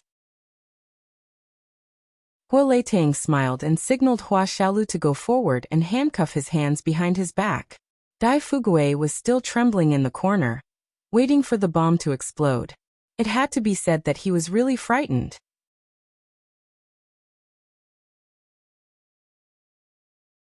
Chapter 1393. Everyone had been vigilant of their surroundings. Only when Christian gave up his resistance did they finally heave a sigh of relief. But the moment he relaxed, a problem appeared. When the first gunshot was heard, Su Yun shouted, "Get down!" Following that, sharp bullets penetrated the villa's doors and windows, crazily hitting the furniture in the room, the decorations, the lamps, the electrical appliances. The wine on the wine cabinet was swept by the bullets and shattered into pieces. The entire room was filled with the smell of alcohol and burning from the bullets that penetrated the sofa. Dai Fugui, who was already overly frightened, couldn't take it anymore. His feces and urine were all in his crotch. Even if he was watching a police and gangster shootout movie, it wouldn't be so intense. This was Huaxia, a society ruled by law. Yanjing was the capital under the emperor's feet. Even if there were gangsters, it was impossible to get such a violent weapon. The shooting speed and accuracy were obviously professionally trained. It was definitely not something an ordinary person could do. Damn it! Just when Su Yun was about to command a counterattack, a wave of sweeping bullets came again. The bullets didn't have eyes. The purpose of the sneak attack outside was to not let them get up. Thinking of this, Su Yun exclaimed in his heart. After the second wave of gunshots disappeared, there was dead silence outside the villa. Su Yun stood up abruptly. Christian was nowhere to be seen. This bastard could actually escape from such a dangerous rain of bullets. Obviously, the people outside were here to help him, and they had a high degree of cooperation. Otherwise, it would be impossible for them to cooperate so perfectly. Christian was very clear about the bullet's trajectory, so he could avoid the danger of the bullets and escape from the villa. In the end, Christian still managed to escape. Su Yun did not feel that it was a pity. This was the second time he had fought with Christian. He knew better than anyone how cunning this guy was. It was normal for him to let him escape. Taking down such a cunning opponent in one go was not an easy challenge for anyone. "Boss, we were just going to let him get away." Qian Feng was gnashing his teeth in anger. These bastards actually brought such destructive weapons into Huaxia, and even brazenly attacked private residences. You really think Huaxia is your Western barbarian? They had to be brought to justice. Otherwise, it would be too dangerous for them to stay in Huaxia. They were not only a threat to Su Yin and Matthew, but also to every citizen of Huaxia. How could they let such a person go? They absolutely could not let him go. Hua Leitang couldn't accept that all his efforts had been for naught. Are we going to let him escape just like that? Boss, let's go after them. They can't have gone far. We can't just let this go. They have dangerous weapons in their hands. If we push them too hard, we might force them to harm the innocent. Su Yun. With Big Boss Dai as an example, Su Yun didn't dare to force the other party into a corner. Forcing the other party into a corner wasn't a good thing. Christian was finally gone. Dai Fugui finally found a sense of security that he hadn't felt in a long time. Even though his villa was in a mess, he was still so happy that he couldn't close his mouth. At least he wouldn't die. Being alive was more important than anything else. But this guy in front of him who didn't care about his life just now was actually hypocritically talking to him about being afraid that the bastard would harm the innocent? Then why weren't you afraid that he would harm an innocent like me? Dai Fugui got up and glared at Su Yin. Who are you people? What kind of people did they provoke into my house? 2 of my people died because of them. How can I live in this house? You even ignored me just now. What kind of protectors are you? Tell me, what department are you from? I'm going to sue you. Boss Dai, do you know what it means to be deeply grateful? You can't bite the hand that feeds you. If it weren't for us, do you think that person would have let you live? Su Yin wasn't in the mood to explain to him. If you want to sue, go ahead. But you don't have the authority to know what department we are from. Of course, I can live. I gave him $100 million. At most, I'll give him money if he wants it. I wouldn't be like this now. I don't have money, and my house has been ruined by you. Dai Fugui said. You have to be responsible for this. And my goddaughter, my driver. How do you account for these 2 lives? If you don't give me an explanation, I definitely won't agree. After Christian ran away, Su Yin was already unhappy. He glanced at Dai Fugui with disdain. It's up to you whether you agree or not. It has nothing to do with me. Save it. With that, Su Yin waved his hand and left. He wasn't a nanny for rich people like you. You can do whatever you want. This was Su Yun's current attitude. If it weren't for you guys getting some money to buy land in the northern suburbs to raise Shaoxi, Christian wouldn't have anywhere to hide. Hua Leitang knew that Su Yin was angry now. Although Su Yin didn't show it, he knew that the person who was most upset about Christian escaping from his hands twice was definitely Su Yin. He looked indifferent because he didn't want to dampen the enthusiasm of his brothers. After all, they had been together for so many years. They all understood Su Yun's temper, so they didn't say much. Hua Leitang gave Han Zhan a look. He knew that among these people, the most patient was Han Zhan. This matter still needed Han Zhan to appease him. Otherwise, it would be difficult to calm Boss Dai's anger. After all, they were going to call the police. It wasn't that they were afraid of him. They just didn't want to get into some trivial trouble at this juncture. Boss Dai, we are indeed responsible for this matter. Han Zhan went forward to appease him. We will definitely solve this problem as soon as possible. We had some misunderstandings just now. We won't disregard your life. We were sure that there were no bombs here, and it couldn't hurt you. That's why we let you stay. Dai Fugui wanted to say *T, but he remembered that Han Zhan was a good person. He wanted him to escape at that time, so he didn't say it so harshly. You are not responsible. You are a good person. I will remember your kindness. Don't worry. If I want to sue, I will sue your leader. That Yin Long. Who the hell is he? At this time, Su Yin and a few of his brothers had already walked out of the villa. If Su Yin didn't pull Qianfeng back, Boss Dai would have been beaten up by Qianfeng. Boss Dai, you can't say that. It has already proven that my judgment is wrong. If I let you go out, you are likely to fall into the hands of their accomplices. Han Zhan said. Then I would be harming you. Our boss didn't let you go, but saved you. At least now you are not in danger. If you went out just now, then the consequences would be unimaginable. Dai Fugui was stunned. This was also the case. However, he wouldn't forgive Su Yun because of this. Even if Su Yun's decision made him safe now, he still insisted that Su Yun didn't take his life seriously. That won't do. I can't accept what he said to me. He said that my life is not as valuable as yours. This thinking is wrong. I still want to sue you. Han Zhang could only force himself to explain. Boss Dai, our boss didn't mean that. He meant, let him sue. Su Yun suddenly turned back and interrupted Han Zhang's words. I meant that. And now I can clearly tell him that I said that. He can go wherever he wants to play. I don't care. Dai Fugui was almost choked to death by Su Yun's words. Young people nowadays are too impulsive. They really don't know how to respect the old and love the young. This guy is really pissing me off. Fortunately, Dai Fugui didn't have a heart attack. Otherwise, he might really pass out directly.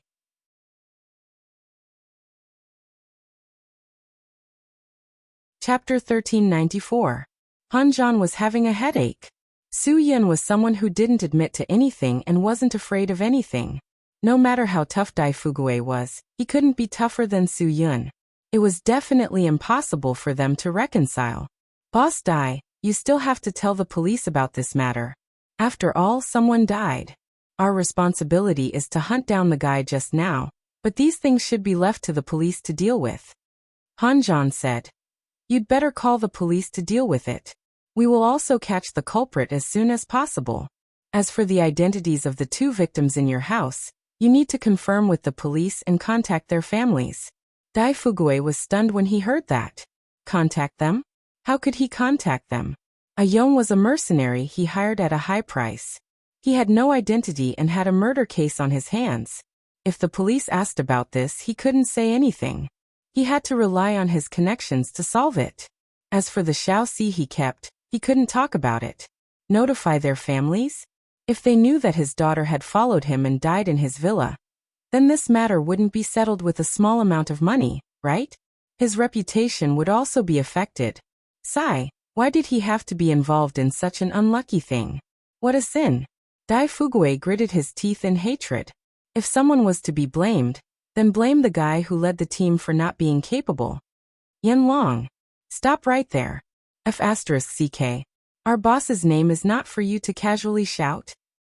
Hua Xiaolu suspected that Boss Dai had changed. He was so scared just now, but now he was so arrogant. Could it be that he had eaten a bear's heart and a leopard's guts? If you had the ability, then today's matter wouldn't have happened. Dai Fugui said. I will definitely pursue this matter to the end. Also, I have already transferred the 100 million I lost. If I can't get it back, then you will have to be responsible for the compensation. This is all because of your inaction. Su Yun ignored Boss Dai. These people were like this. They only knew how to be unreasonable. When facing the person who wanted to kill him, he was so scared that his head could be stuffed into his crotch. When facing the person who wanted to protect him, he was angry. It was as if protecting him was the right thing to do, and not protecting him meant that he owed him.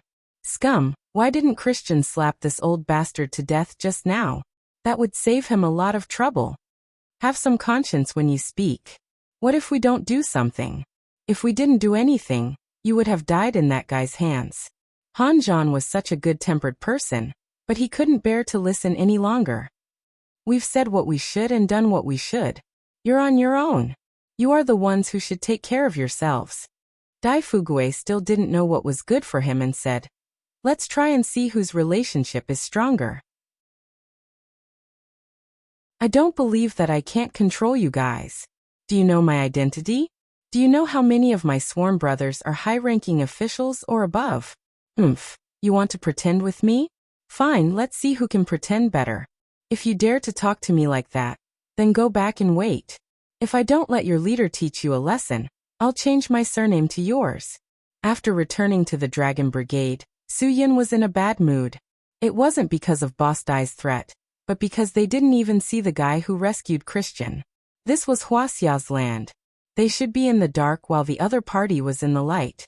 Now they were actually being monitored. Su Yun didn't come to such a conclusion randomly. When Christian raised his hands and knelt down, he had indeed given up on resisting. He didn't even know that someone would come to save him. This meant that his accomplice wasn't in contact with him, but was most likely a clue obtained from monitoring them. If that was really the case, then it would be terrible. Their movements were being monitored, and it would be extremely difficult to catch them. As expected of a special agent trained by Adler, it was really hard to guard against. One Christian was enough of a headache, and now there was another one. Moreover, this person's actions were erratic, completely hiding in a secret place. He didn't leave any traces behind after kidnapping the person from their hands. He was an expert. Adler's academic results were probably much better than Christian's. F***ck. Su Yin was so angry that he gritted his teeth. The only thing he was glad about was that no one was injured. This was completely because they had more people. The other party knew that they wouldn't be at an advantage if they fought head-on, so they didn't dare to use force. If the small team was targeted, then wouldn't they be in danger? He didn't know how the other brothers of the special forces were doing. You guys have already done very well to be able to come back safely. Yumarin didn't think so. She felt that Su Yin and the others were successful. At least they found the guy's hiding place. If it wasn't for the unforeseen event midway, they would have already brought him back. In this confrontation, we can't say who won or lost. It can be considered a draw. The first time, he hurt you, and you hurt him too. This time, you guys have already subdued him, but they launched a surprise attack and took him away. You guys can be considered a draw. Su Yin smiled bitterly. These were all reasons that Yumarin emphasized to comfort him. Yes, he didn't lose anything to Christian, but he didn't gain anything either. However, this didn't mean that it was a draw. As long as it's a battle, there's no such thing as a draw. Wan Guangxiao finally came to the conference room. He didn't sleep well last night. He was woken up by a phone call in the middle of the night. He had been dealing with things until now, and only then did he rush back to the Dragon Brigade. Su Yin had already given him a simple report of the situation. We'll only win if we take them down. Before we catch them, we'll admit defeat. Wan Guangxiao's words didn't leave anyone with a chance to refute. His tone was firm. This is Huaxia, our home ground. We have the right time, place, and people. If we still can't catch them, we won't have the face to call it a draw. A loss is a loss. I've fought with Ade for so many years, and we've never been careless about winning or losing. We definitely won't find excuses for ourselves. Although Yumarin was angry, these were the words of the chief. She could only sit at the side and remain silent. Originally, she couldn't casually enter the combat research room. However, she was worried that Su Yin would be injured again, and no one could stop her. Moreover, Wan Guangxiao had always turned a blind eye to her, so Yumarin was an exception. Chief is right. We have indeed lost. Su Yin's reply was sincere. If they couldn't catch that bastard, they wouldn't have won. However, this matter depends on the final outcome. Before they can take Matthew away, General Ade will tell them that they haven't won. Therefore, what we need to see is the final outcome. Good lad. You're ambitious. I've been waiting for you to say that. Wan Guangxiao said, You're right. I don't care about the victory of a small battle, nor do I care about the outcome of a small battle. What I care about is the final outcome. Whoever wins or loses in the end, that's the most important thing. If I want you to win, we must win the final victory. Matthew is a citizen of Huaxia, a legal citizen with a proper status. It's impossible for the Americans to take him away. Use your fists to tell them that it's impossible. Su Yin and everyone else stood up and replied with firm gazes. Yes. We won't let down the chief's expectations of us. Good. These are the soldiers that I've trained. Wan Guangxiao patted Su Yin's shoulder hard. I know that you don't like to speak empty words. Therefore, if you say that you can do it, you can definitely do it. I believe in you. The final winner will definitely be us. Please don't worry, Chief. Su Yin made a military pledge. If I don't let these Americans lose face in front of Huaxia, I, Su Yin, will bring my head to see you. When he said this, Yumarin glared at him angrily, but he didn't notice. Wan Guangxiao nodded. Su Yin would definitely complete this task even if he didn't make a military pledge. What he came to talk to him about was not this matter. Yesterday, the villa where the incident happened belongs to Dai Fugue. You're all children who grew up in Beijing. Even if you're at the Dragon Brigade's training camp every day, you should know what kind of person he is. When you were born, he started to climb to the top. In the past 20 years, he's considered a big shot in Beijing, Wan Guangxiao said lightly.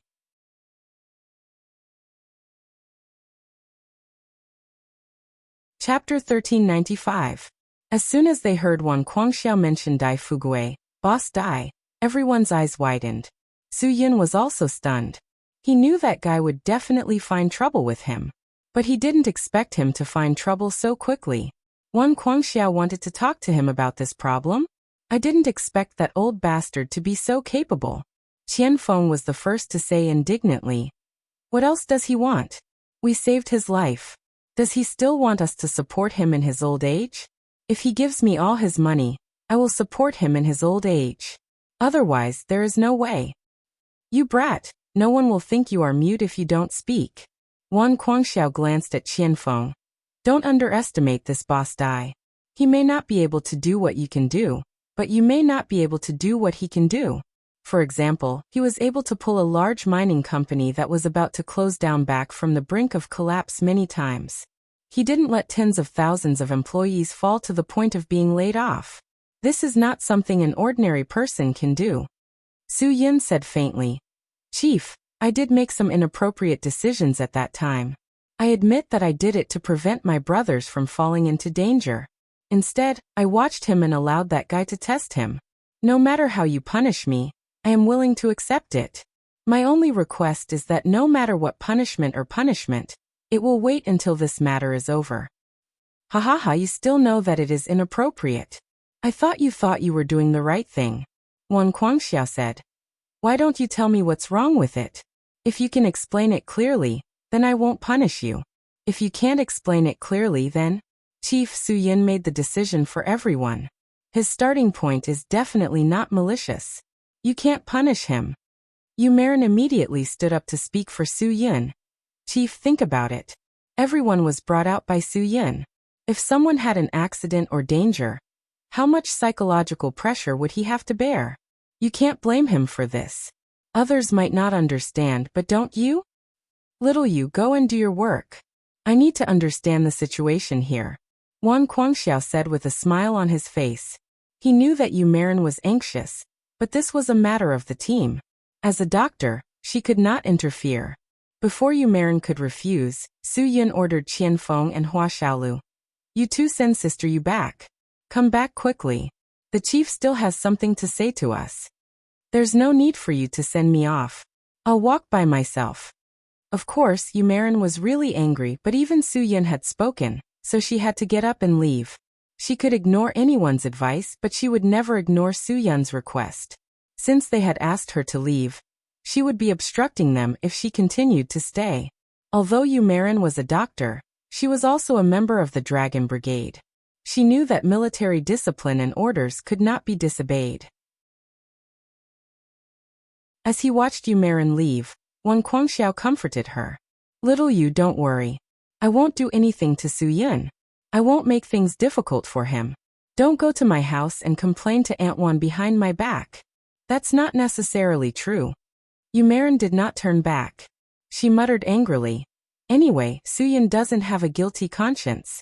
He has a clear conscience. If Chief helps outsiders punish him, I will find someone to stand up for him. When she said that she was looking for someone, she was definitely looking for Auntie Wan. Although Wan Guangxiao was swift and decisive in the team, and always kept his word, at home. Although he was not completely obedient to his wife, he was still very obedient. Wan Guangxiao shook his head helplessly. He said to Su Yin, "Sigh this child. I just wanted to understand the situation from you. Look at her.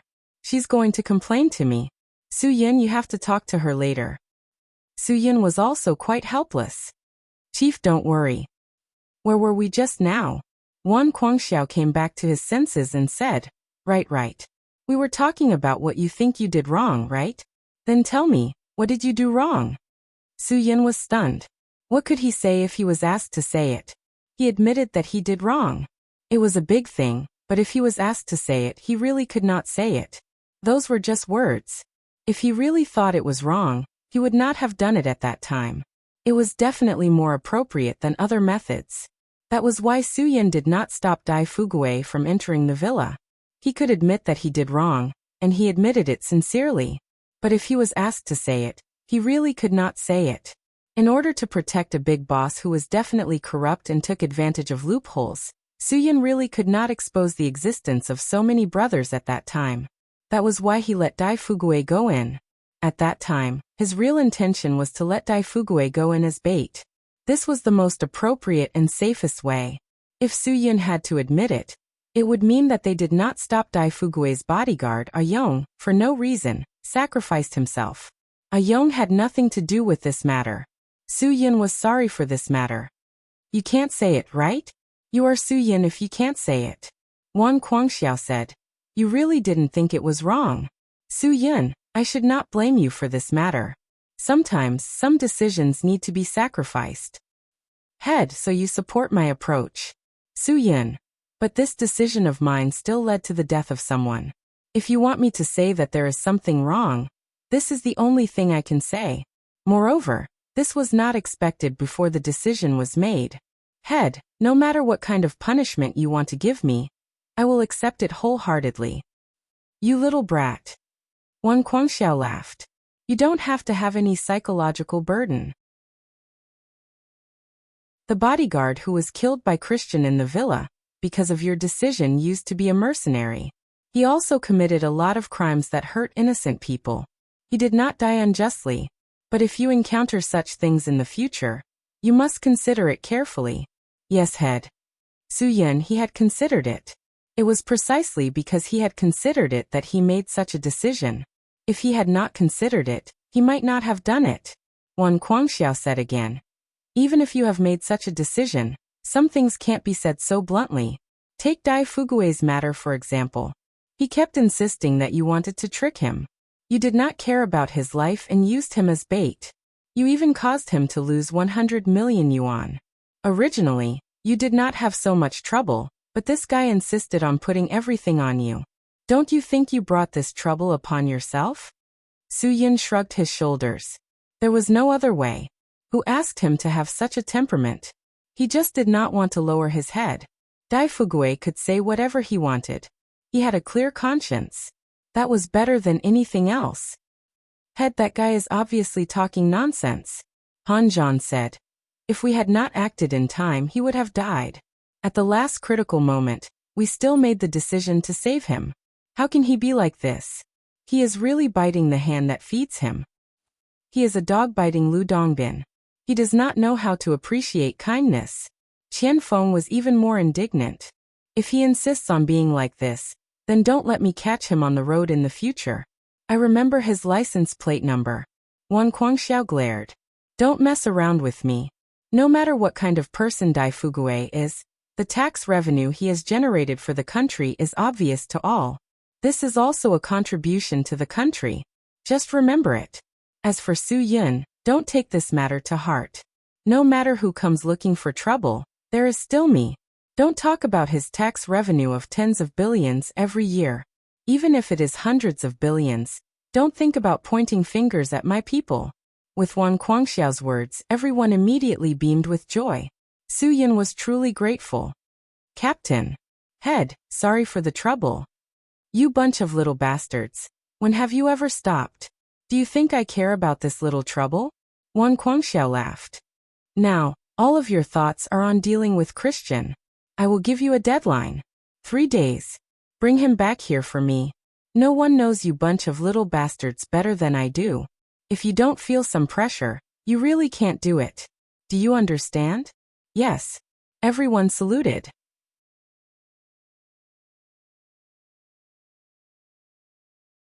Chapter 1396. Yes. Everyone stood at attention and saluted. The deadline given by Wang Guangxiao was really stressful, but the more it was like this, the more intense the fire in the hearts of the brothers of the Dragon's Fury Special Forces burned. Wang Guangxiao knew that this was not because his provocation worked, but because this group of stinking brats liked it when he provoked them. The more he provoked them, the more impulsive these brats would be. What Su Yun and the others needed was this drive. As long as they had this drive, they would definitely be able to resolve this matter from the beginning to the end. In Wan Guangxiao's words, this group of brats needed this kind of provocation. Especially their fighting strength.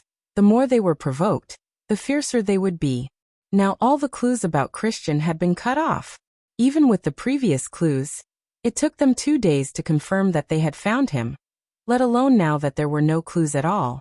The surveillance cameras from the northern suburbs to Yanjing did not show any trace of him at all. Christian and the person who saved him seemed to have evaporated into thin air.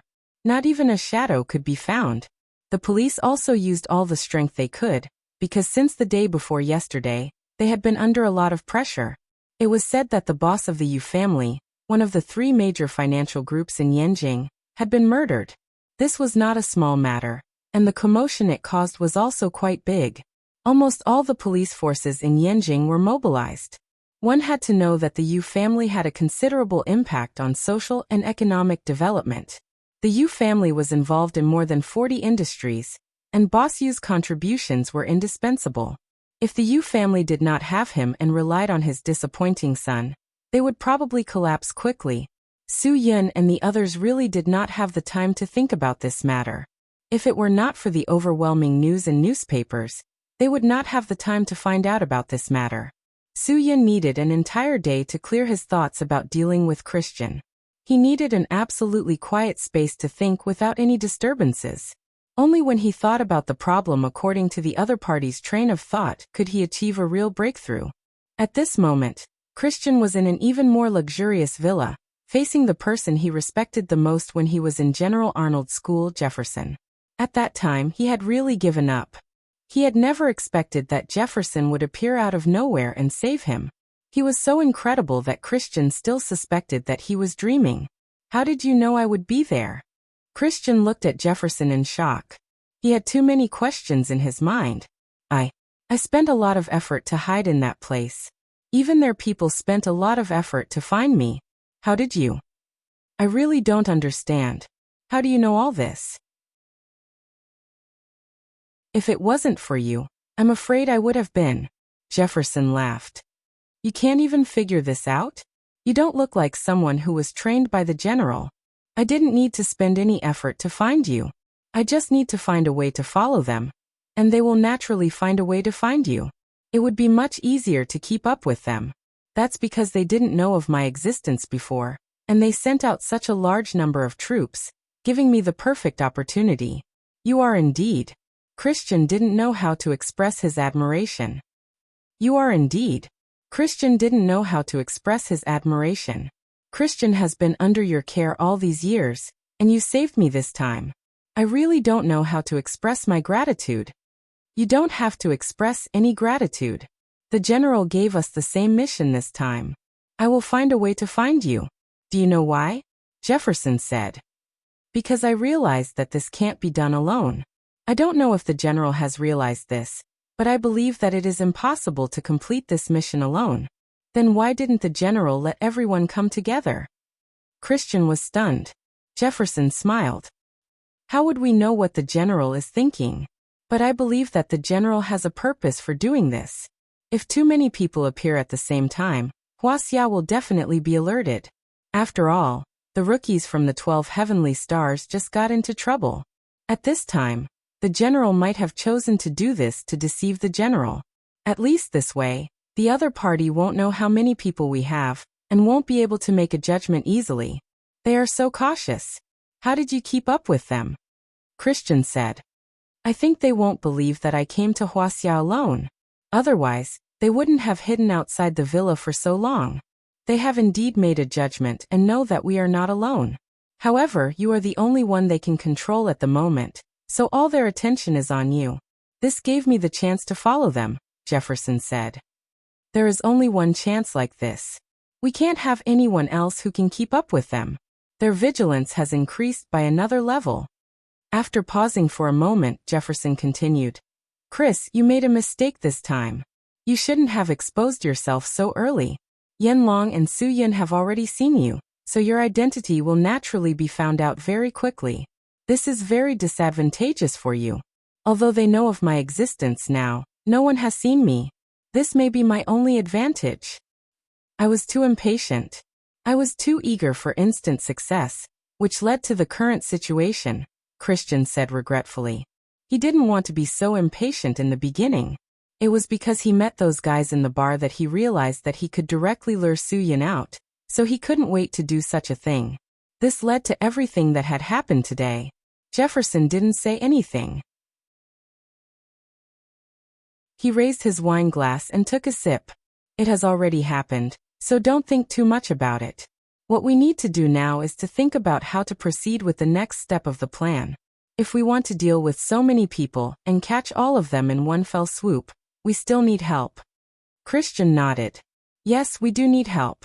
Thinking of this, Christian suddenly looked around the villa and asked, "This place is?" "A boss helped me to provide this place. As long as we are in Huaxia, we can stay here for a day," Jefferson said proudly. "Also, no one dares to touch this place easily, because this boss has an extraordinary status in Beijing, Huaxia. He is the boss of one of the 3 major financial groups in Beijing." "Can we trust him?" Christian asked doubtfully.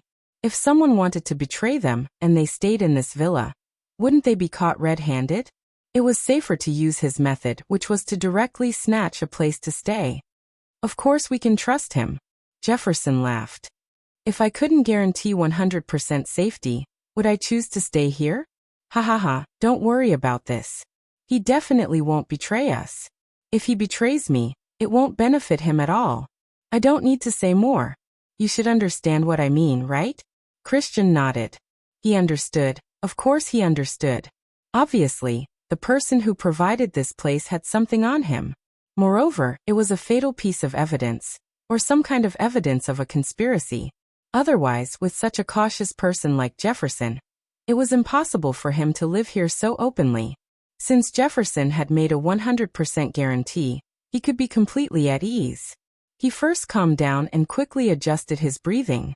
Otherwise, if he was attacked by Soo-Yun and the others the next time, there would be no one to save him. "You should adjust your body first and be ready to fight at any time," Jefferson said. "I still have some things to deal with. You should be fine, right?" "No problem. In such a safe place, of course, Christian would be fine."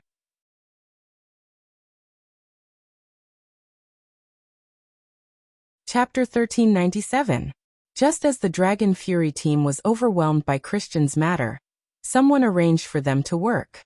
It was the higher-ups who accepted the police's application and specially approved the Dragon Brigade's Dragon Fury team to participate in the investigation of Big Boss Yu's murder. Wang Guangxiao was a little angry when he heard this. Was this a joke? They were already overwhelmed with their own matters. It was fine if the police couldn't fully support them, but now they were asking them to help them deal with a murder case. It was just a murder case. What was the use of the police? What was the use of the Major Crimes Investigation Unit? Wasn't it to solve these problems? Asking his people to do these things was like using a cannon to kill a mosquito. Wasn't it too much of a waste? However, the higher-ups didn't give Wang Guangxiao a chance to refuse.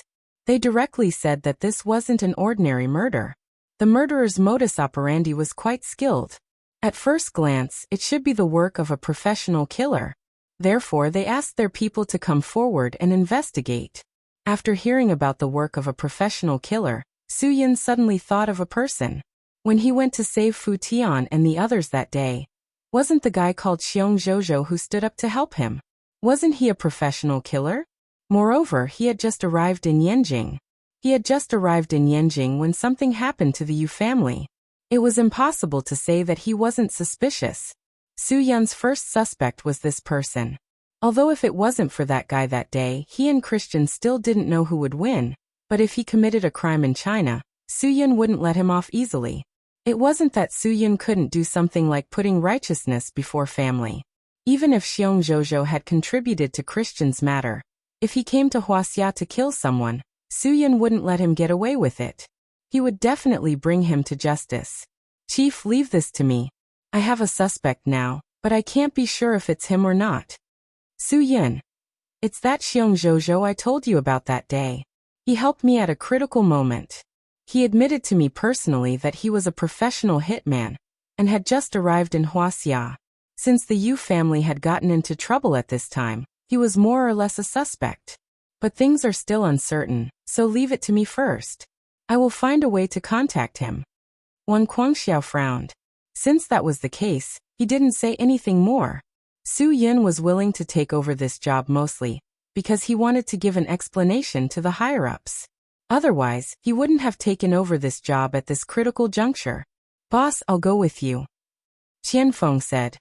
If it's really related to that person, it won't look good if you arrest him directly. Just leave it to me. I'll go by myself. None of you should interfere in this matter. If it's really him, I won't show any mercy. Su Yin. Even if you go with me, you might not be able to win in a one-on-one fight. Xiong Zhozhou isn't weak either. No one could change Su Yun's mind once he decided on something. The others continued to analyze and track down Christian and that unknown person. Su Yin left the Dragon Brigade and contacted Fu Tian directly. If he wanted to find Xiong Zhozhou, he had to find Di Cheng, who was with him. He could only ask Fu Tian to help him contact Di Cheng. When Su Yin contacted Fu Tian had just been discharged from the hospital and returned home. Although his injuries weren't serious, he was the only child in his family. How could he not be pampered? He only left the hospital after confirming that there were no problems. Su Yin followed the address Fu Tian gave him and quickly arrived at a famous district for the wealthy in Beijing. However, when Fu Tian was discharged from the hospital, some people came to look for him. The Fu family did not welcome them. This was because the Fu family felt that the reason why Fu Tian was in trouble was because he had befriended these bad friends. Therefore, they were very cold and unhappy towards Su Yin. This made Fu Tian unhappy. He made a fuss at his family and told them very clearly that Su Yin was the big brother he respected the most. If anyone dared to treat him this way, it would be equivalent to slapping Fu Tian in the face. He wouldn't stay in this house anymore and would leave immediately. For the sake of this precious person, the Fu family could only welcome Su Yin with a smile. Su Yin didn't care about how others treated him. Instead, he scolded Fu Tian because of his attitude towards his family. This made the Fu family change their attitude towards Su Yin. This person was very reasonable and could even make Fu Tian listen to him. Regardless of whether he had drugged Fu Tian or not, at least the Fu family was very satisfied with him. The malice they had towards Su Yin disappeared and they started to like him. Fu Tian patiently chased his family members, who were asking all sorts of questions, out of his room. After closing the door, he asked Su Yin excitedly, "Brother Yin, you must have some instructions for looking for me, right? I heard from Di Cheng about what happened that day. Is it true? Was it really Xiong Zhozhou who helped you? Is that why we were saved?" "Yes." Su Yin nodded. "It was indeed Xiong Zhozhou who helped me that day. That's why I'm here today." Su Yin went straight to the point and said, "I want you to help me contact Di Cheng and ask him to contact Xiong Zhozhou. I have something to ask him. Can you do this?" "Of course," Fu Tian said. "Di Cheng is my good brother. I can ask him to come over with just a call." "Hee, Brother Yin, are you going to thank Xiong Zhozhou? If this is the case, I can do it. I invited you to a meeting, and I can just thank you for this matter. With your status, it is too embarrassing for you to say thank you so easily. Moreover, you did this to save us. If we weren't in a coma and distracted you, you would definitely be able to settle this matter easily. I should thank you. I have already thanked you. However, I am not here to thank you this time." Su Yin said, "Help me contact him. The sooner the better. Find a place. I want to see Xiong Zhozhou now." Fu Tian patted his chest and promised, "Okay, no problem." He acted swiftly. He immediately contacted Di Cheng and told him that Su Yin wanted to meet Xiong Zhozhou. Di Cheng quickly arranged to meet him at a shop owned by a relative. They would have afternoon tea together, chat, and talk about life and so on. An hour later, Di Cheng and Xiong Zhozhou arrived on time. After the four of them arrived at a quiet private room, Su Yin went straight to the point. "Xiaotian, I will not treat you and your friends as outsiders since you are here. I will say whatever I want to say." Hearing that Su Yin's tone was a little off, Fu Tian was stunned. "Brother Yin, what is the matter? You should have heard about the murder of Boss Yu of the U Corporation, right? Su Yin asked directly. Fu Tian and Di Qing both nodded. Of course, they had heard about it.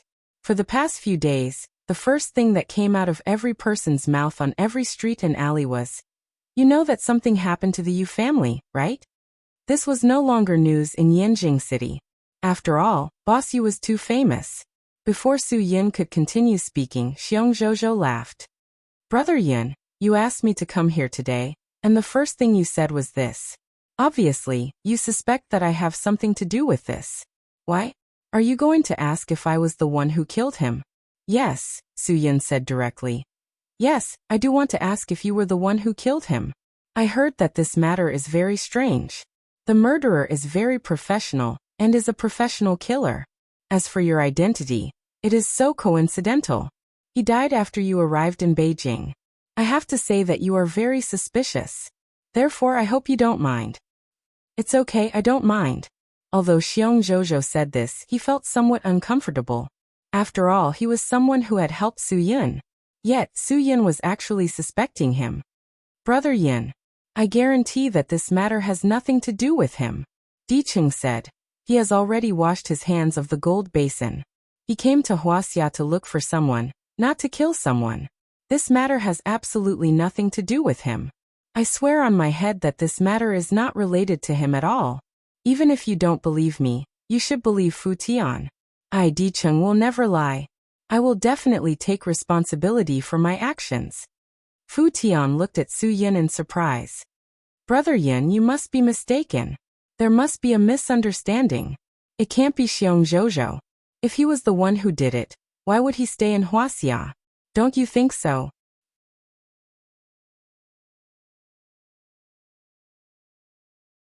Chapter 1398. What he said made sense. If it were Su Yin, he wouldn't have stayed behind. Staying behind was purely looking for excitement. The possibility of this matter being related to Xiong Zhozhou could be said to be extremely small. But even so, Su Yin still came because he needed a definite answer. Eliminating suspicion of Xiong Zhozhou was also an easy thing for Su Yin. "Brother Yin, I'm really surprised that you would suspect me. I'm quite unconvinced." Xiong Zhozhou's face was a little bitter. "No matter what, the first thing I did when I came to Huaxia was to help you. Aren't you a little too heartless to treat me like this?" Su Yin smiled slightly. "I'm relieved that it wasn't you. It's my duty to suspect you. I hope you can understand. If there's anything presumptuous, please forgive me." "Brother Yin, if this matter was really done by Xiong Zhozhou, are you really going to arrest him?" Fu Tian was a little hesitant. "No matter what, he's still one of us. Moreover, if it wasn't for him that day, I'm afraid we would all be dead. Brother, you're not the kind of person who doesn't have a sense of brotherhood, right? This has nothing to do with brotherhood." "Su Yin, this is a matter of principle. These are two separate matters. For that matter, I owe Zhozhou a favor. If he needs me in any time of danger, I, Su Yin, will definitely be the first to stand up. But if he was a murderer hired by someone else and did something he shouldn't have done in Huaxia, I'm afraid I really can't be his brother. I can't go against a matter of principle." Xiong Zhozhou gave a thumbs up. "Brother Yin, no wonder young Master Fu admires you so much. The things you do are really convincing. Just for this matter, I, Xiong Zhozhou, also admire you. If I was the one who killed him, I would never lie in front of my brothers. I would also dare to take responsibility for my actions. But I really didn't kill this person. I just arrived in Huaxia and have no grudges with him. Also, no one knows that I'm in this line of work. Even if someone wants to hire someone, they can't contact me." Su Yin nodded. "That's for the best. It'll save me a lot of trouble. Originally, I really didn't want to get involved in this matter. It really wasn't something I should have done. But since the higher-ups have already arranged it, it means that the opponent is not someone that ordinary police officers can deal with." Xiong Zhozhou nodded. "Brother Yin, you're right. The murderer was very skilled at killing people. Anyone who saw it would know that it was done by a professional." "How do you know?" Su Yin was stunned. "Have you been to the scene?" Xiong Zhozhou nodded. "I've been to the scene. After learning about this news, I also wanted to see the level of the people in Huaxia's assassin world. For a long time, this industry hasn't been popular in China. Huaxia's laws and regulations are too strict. I didn't dare to make a living in this industry. I could only drift abroad. I heard about this when I came back. Naturally, there are some methods of the perpetrator. I really admire him. His methods are quite sophisticated. Compared to you, asked Su Yin. He's better than me. Even compared to you, Brother Yin, he's definitely on par with you. Xiong Zhozhou said. People who can do this are not just assassins. Brother Yin, have you considered this matter? Although assassins are the most suspicious, it doesn't necessarily have to be done by assassins. Your subordinates or special agents all have the ability to do so. Xiong Zhozhou's words made Su Yin fall into deep thought. It had to be said that there were too many suspicious points in this matter. Did you find anything? I don't dare to say if I found anything, but regarding this matter, even if you didn't look for me, I was just about to ask young Master Fu to contact you. Xiong Zhozhou said as he took out his phone from his pocket. When I pretended to be a reporter and went to see the scene, I undoubtedly found something. I took a picture with my phone, but the police didn't seem to take this as evidence. Instead, they treated it as something left behind by the victim. Xiong Zhozhou showed the picture on his phone to Su Yin. I've seen this before. It's something on the badge of an American special agent. If you've seen this before, you'll naturally remember. Su Yin was stunned. That's right, he had seen this before. When he fought with the 12 heavenly stars some time ago, he noticed that the 12 heavenly stars had very exquisite badges on their collars, chests, or shoulders. The metal object in the picture was a part of those exquisite badges. Su Yin's eyebrows furrowed even tighter. This matter was too strange. Special agent? Did the Americans do it? Didn't they come here to find trouble with him? Why would they go against Boss Yu of the Yu Corporation? Even if someone hired someone to kill someone, they wouldn't be able to afford to hire someone of their level. This matter wasn't that simple. After all, he hadn't seen it with his own eyes. In Su Yin's heart, Xiong Zhozhou's credibility was barely passable. Anyway, I've told Brother Yin about this matter. As for what you think, I have no right to say. If you think that I'm still a friend, then believe me. If you don't think that I'm a friend, then it's fine if you don't believe me. Xiong Zhozhou said. But I have nothing to do with this matter. This is the truth. Su Yin nodded. He believed the last sentence. Looking at the picture, Su Yin suddenly felt that the person involved couldn't see clearly. At this point in time, an outsider might be able to see more clearly. Then, according to your opinion, what is the situation like? Tell me about it. I heard that a courier died of exhaustion on Singles Day. This proves that there's a serious problem. If there's no business, then there's no killing. Fu Tian said. Someone must have hired someone to kill someone from the Yu family. There must be a huge conflict of interest. This is definitely the case. Diqing nodded as well. That's for sure. Otherwise, who would go against the Yu family? It must be for money. There are too many cases of people hiring someone to kill for money. Xiong Zhozhou added. That's for sure. Take me for example. If no one paid me, I definitely wouldn't go out on the streets and kill people. Killing people has a purpose. Even if you're an assassin, you still have professional ethics. Those who kill innocent people are not assassins. They're perverts and demons. The professional ethics of assassins have long been set by the evil god, Old Master Lu Xuanji. Look at his favorite disciple Xie Fei's. He's also an assassin. He's after reputation. That's my target. Su Yin was speechless. How did this involve Xie Fei's and Old Master Lu? I'm just asking you to talk about this. What the enemy did was to seek greater benefits. They didn't hesitate to take the risk and pay a high price to kill Boss Yu. Xiong Zhozhou said. What's next is my conjecture. I'm not sure if it's accurate. I think this is what happened. The Yu family and the enemy had a huge conflict of interest, so the enemy wanted to hire someone to kill Boss Yu. However, most assassins wouldn't dare to act rashly when they know that the target is Boss Yu. After all, this matter is very important. Moreover, Boss Yu's bodyguards aren't easy to deal with. The assassin's level is very high, at least higher than mine. Su Yin motioned for Xiong Zhozhou to continue, although it was a conjecture without any evidence. So the enemy of the Yu family didn't find a suitable assassin, but they met these guys. Xiong Zhozhou pointed to the photo on his phone. Because these guys are more powerful than the assassins, the price might be higher. However, those who can be enemies and competitors with the Yu family definitely don't lack money. So money isn't a problem. What's your basis? Su Yin asked indifferently after listening. Xiong Zhozhou shook his head. No, it's just a feeling. Your feeling is really good. Su Yin smiled slightly. It was said that assassins had a different intuition from ordinary people. Obviously, this wasn't nonsense. Xiong Zhozhou's conjecture without any evidence sounded particularly reliable to Su Yin. As for why, Su Yin could only say that it was a feeling.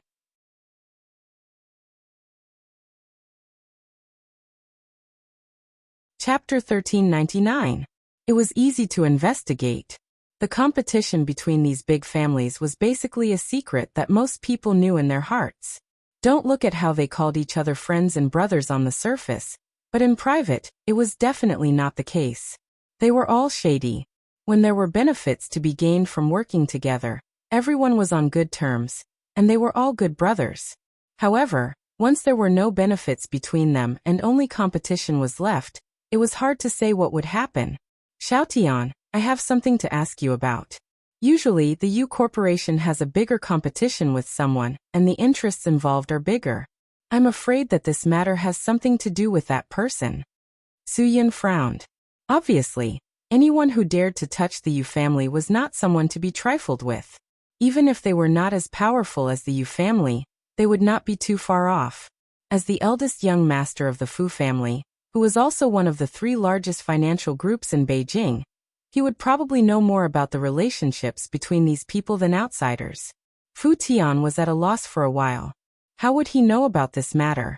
He usually did not care about the family business, so he did not know about the competitors or business partners in the family, let alone whether he knew about the Yu family. This was not a small matter, so he did not dare to speak carelessly. Therefore, if he did not know, he could not brag about it. Brother Yin, I really do not know about this matter. How about this? I will ask my family and give you a reply as soon as possible. If he were to ask someone else about this matter, Su Yin would not believe everything that came out of their mouths. Fu Tian was different. He was a person that he could trust. Even though Fu Tian was a playboy, he was able to distinguish the importance of serious matters. When Su Yin asked him a question, he would not fool around. If he did not know, he would not say anything carelessly. Time is too tight. Su Yin frowned. He really did not have time to waste on this matter. Since Xiong Zhozhou had been ruled out as a suspect, he might as well drag it out. In any case, the police liked to drag things out. Even though Su Yin had always done things swiftly and decisively, there was really nothing he could do about this matter. Su Yin already knew which one was more important than the other. Fu Tian patted his chest. Brother Yin, give me 2 hours, I will go to the company now. I believe that if I want to ask something, no one will dare to hide it from me. Even if I don't ask, there are so many gossipy women in the company. If I can't even find out what the Yu family has been doing recently and who they're competing with, then I really don't need to work in the company anymore. If you trust me, then give me 2 hours. I'll give you a satisfactory answer. 2 hours, good. Su Yin had no other choice. Unless he threw this matter aside and ignored it, he would give Fu Tian 2 hours to try. 2 hours, Su Yin could afford to wait.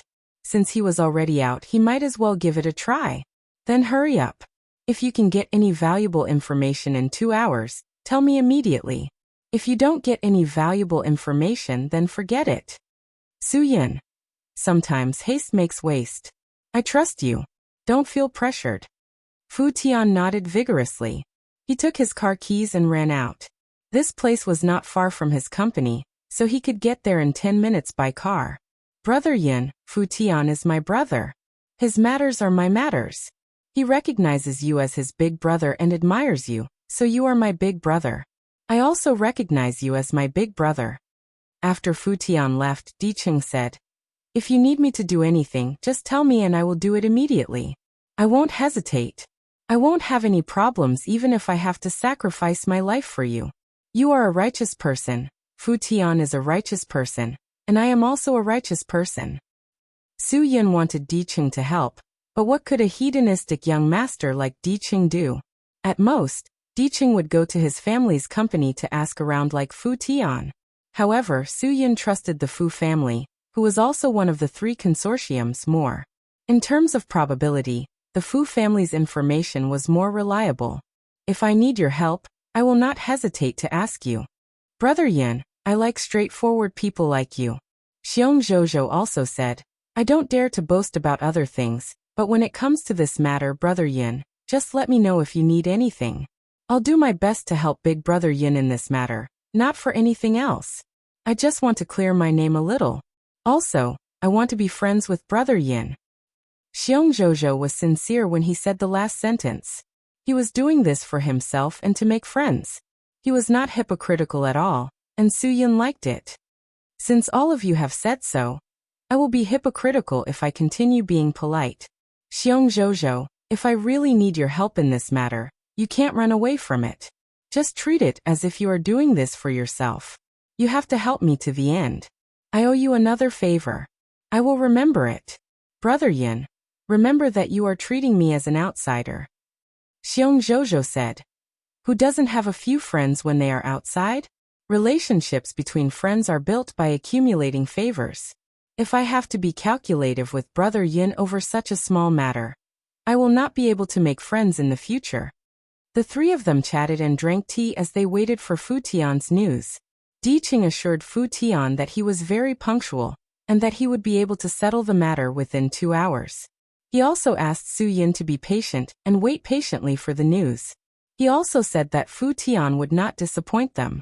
Indeed, they were brothers and understood each other well. When the 2-hour deadline was almost up, Fu Tian rushed back. The first thing he said when he opened the door was gasping for breath. Brother Yin, I heard some news. I think that this matter is related to the death of the big boss of the Yu family. This was what had happened. After the storm at Xiguan some time ago, various places in Beijing had started to investigate the nightclubs that were involved in the prostitution industry. As a result, the nightclub under the Yu Corporation in Beijing, Oriental Flourishing World, had stopped operating. When this matter started, the land where Oriental Glory nightclub was located entered a new plan to form a small business district. This was a lucrative job. Of course, the Yu Corporation had the intention to take over this piece of land. No one would find a profitable business troublesome. Furthermore, he had an advantage. His advantage was that he could take the lead in demolishing the land where Oriental Glory was located. As for the surrounding areas, the Yu family would be responsible for dealing with them if they did not want to be demolished or participate in the new plan. His only request was for the government to approve the project for this piece of land. This was a win-win situation. Everyone would earn money and spend money. The government would not have to worry about it, and the Yu family would benefit from it. If the government did not approve the project for the Yu family, Big Boss Yu would not agree to the demolition. He would rather be a nail in the house and arrange for 2 people to guard it. He would not vacate the land. This was indeed a thorny issue. As such, the planning department had agreed to let the Yu Corporation handle the project in this area. Later on, when the project was approved, oh my god, it was a project worth tens of billions. How much money could they earn? Even the Yu family, who did not lack money, would be tempted by this figure. Everyone wanted to have a piece of the pie. Even if the pie was in the Yu family's mouth, there would still be people who wanted a piece of the pie. The person who appeared was the Song family of Huaxia. They were also a powerful force. Only such a powerful person would be able to get involved in this kind of work. The Yu family and the Song family were evenly matched. Both of them had connections, so it was not certain who would take over the project. As soon as he heard that the Song family was involved in this matter, the Yu family was immediately unhappy. He also made it clear that if this project was handed over to the Song family, he would not cooperate. He would have a taste of what it was like to be a holdout. This caused a commotion between the 2 families. They fought openly and secretly, ostracized each other, and schemed against each other. Gradually, everyone knew about the competition for that piece of land. Therefore, it was no longer a secret that the Yu and Song families had fallen out over huge benefits. This matter had been in a stalemate for a long time. It was time to put an end to it. Now that the old boss of the Yu family was in trouble, the Song family was obviously the biggest suspect. This was the news that Fu Tian had heard. The Song family was probably the only one who had a huge conflict of interest with the Yu family.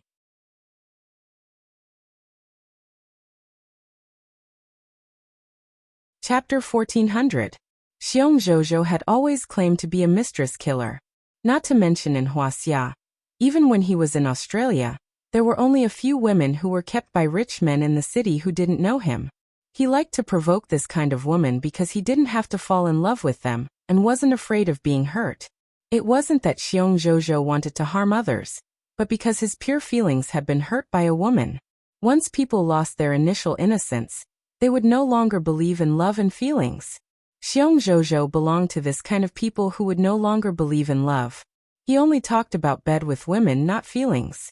Most of the women who were kept by rich men in their boudoirs were the same as him. They had been hurt by love and were no longer willing to believe in love. Xiong Zhozhou understood this kind of people, so he could clearly understand the difficulties of this kind of people. He could clearly understand the psychology of this kind of people, so it was easier for him to become friends with this kind of woman, or to say, confidants. Since he had promised Su Yin to settle this matter as soon as possible, Xiong Zhozhou didn't waste any time. Soon, he asked Fu Tian to help him inquire about some things about Song Xiangxiong. He knew that Song Xiangxiong had many women in Yanjing's 3rd Ring Road and 4th Ring Road. Soon, Xiong Zhozhou found a subordinate, who was naturally Song Xiangxiong's favorite. He had to find the most favored one in order to find out the most effective secrets. With a little inquiry, Xiong Zhozhou figured out all of this woman's routes. Every day at 4 o'clock in the afternoon, she would go to a fixed beauty salon to have a beauty salon. Xiong Zhozhou waited at the door of the salon and stared at her. After she went in, he put a mineral water bottle cap pierced by steel nails under the car's wheel when there were few people around. As long as the car started to move, this matter would be settled. The tire would definitely press against the steel nails. Because of the mineral water bottle cap, the steel nails could help the steel nails to pierce the tire steadily.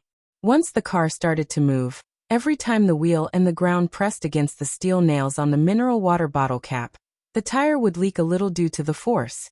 After 10 minutes, all the air in the tire would be gone. After everything was ready, Xiong Zhozhou drove the car and waited for the woman to show up. About an hour and a half later, the woman finally came out of the beauty salon. She held the phone in her hand and didn't look too happy. Today, Song Xiangxiong called again to tell her that he wouldn't be coming over tonight. When she asked why he wasn't coming, his answer was always that he had something to do. If something happened, something happened. There wasn't a single moment of idleness from day to night. Women, even if they were other people's mistresses, still needed to be cared for and taken care of. Especially in their early 20s, it just so happened that they lacked love and needed it. Who would want to waste their youth like this?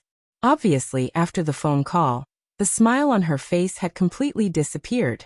She rolled her eyes unhappily and directly sat in her Land Rover.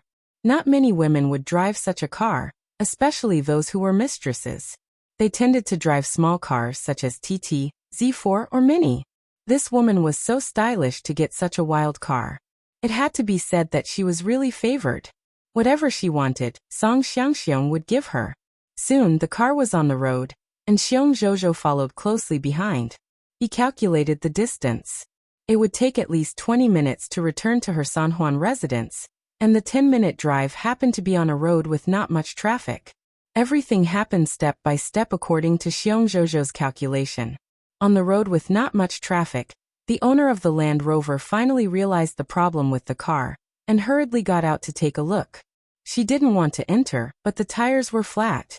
It should be known that off-road tires were resistant. When the woman took a closer look, she realized that she had been tricked. There was such a designed nail on the tire, and it was so deep. If it was just a nail, it wouldn't have deflated so quickly. The problem was the cap of the mineral water bottle. Every time it was pressed on the road, this thing would separate a gap, and this gap caused the tire to quickly release the air. Damn it! Who was so wicked? The woman angrily kicked the tire. She was a woman. What should she do? Changing tires was a job like this. Not to mention a woman like her. Even the average man now only knew how to drive and not change tires. She was already in a bad mood today. Song Xiangxiong hadn't come to look for her for 2 days. Including today, it should be the 3rd day. Now she encountered such a thing again. Unfortunately, she bit her lip. She needed Song Xiangxiong to solve this problem for her. She quickly dialed Song Xiangxiong's phone and begged her godfather to come and save her quickly. However, her godfather, Song Xiangxiong, very impatiently scolded her, saying that he still had very important things to do. He asked her to call the forest shop and let them deal with it. He also asked her not to call him for the next 2 days. There were too many things to do, and he didn't have time to care about her little temper. These words broke her heart. Didn't you usually say that you liked my temper? Didn't you like my coquettishness? What was wrong with him these days? There was a spare tire for the car, but she couldn't do it. Forget it, she could only find the 4S shop. It was estimated that she wouldn't be able to go home for a while tonight. What was the point of going home? Anyway, Song Xiangxiong wouldn't come here to look for her for the next 2 days. Just as she was about to call the 4S shop, Xiong Zhozhou drove to the side of her car, rolled down the window, and asked politely, "What's wrong, beauty? Do you need my help? I think your car can't go, right?" The woman who had not made the call turned around to look at Xiong Zhozhou. He was handsome, fair, and had a masculine aura. Furthermore, Xiong Zhozhou drove Fu Tian's Ferrari. As the saying goes, clothes make the man. Xiong Zhozhou was good at both hardware and software. Normal girls would not be able to resist a typical tall, rich, and handsome man like him. "Handsome, can't you see? My car is broken. Can you help me? It's just a matter of helping." The other party didn't hesitate. When she saw Xiong Zhozhou, of course, she wouldn't let him go. "There are conditions." Xiong Zhozhou smiled. "You have to tell me your name, right? Otherwise, who will I ask for your phone number?" "Hee. You can call me Tian." The girl was called Tian Xiaotian. "Seeing you drive, I know that you must be someone who knows cars. It shouldn't be difficult for you to change the spare tire or something, right? This is a small matter." Xiong Zhozhou got out of the car and said, "But I think you are so beautiful, you should be called Tian Xine. Ha ha." As he said that, Xiong Zhozhou pretended to squat down and look at the tire of the car. He pretended to be surprised and said, "Oh, someone did this deliberately. Did you offend someone?" Tian Xiaotian sighed helplessly. "I usually don't go out. Who can I offend?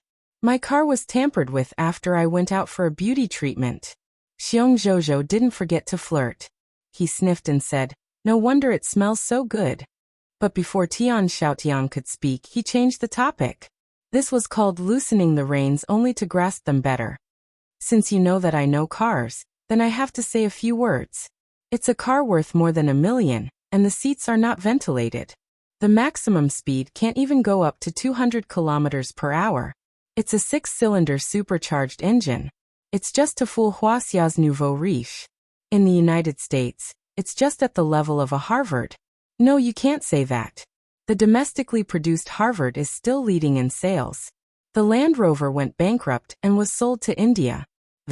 I only have 2 words, hee. Tian Xiaotian didn't know much about cars, but she wanted this car because she knew that the nouveau riche liked Land Rovers.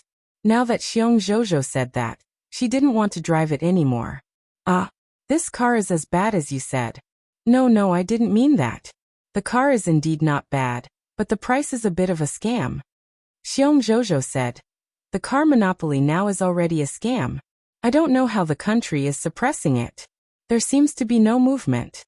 As he said that, Xiong Zhozhou took out the spare tire from the trunk. After putting down the tire, Xiong Zhozhou took off his jacket and threw it to Tian Xiaotian. "Let me help you change it. If you ask me what my name is, I'm called Lei Feng." Tian Xiaotian was amused by Xiong Zhozhou. Her unhappiness was swept away. Women were like that. Their expressions changed faster than flipping a book. As long as someone coaxed them well, they would be obedient and easy to order around. Xiong Zhozhou was confident that he could win this girl over after changing the tire. This was too easy for him.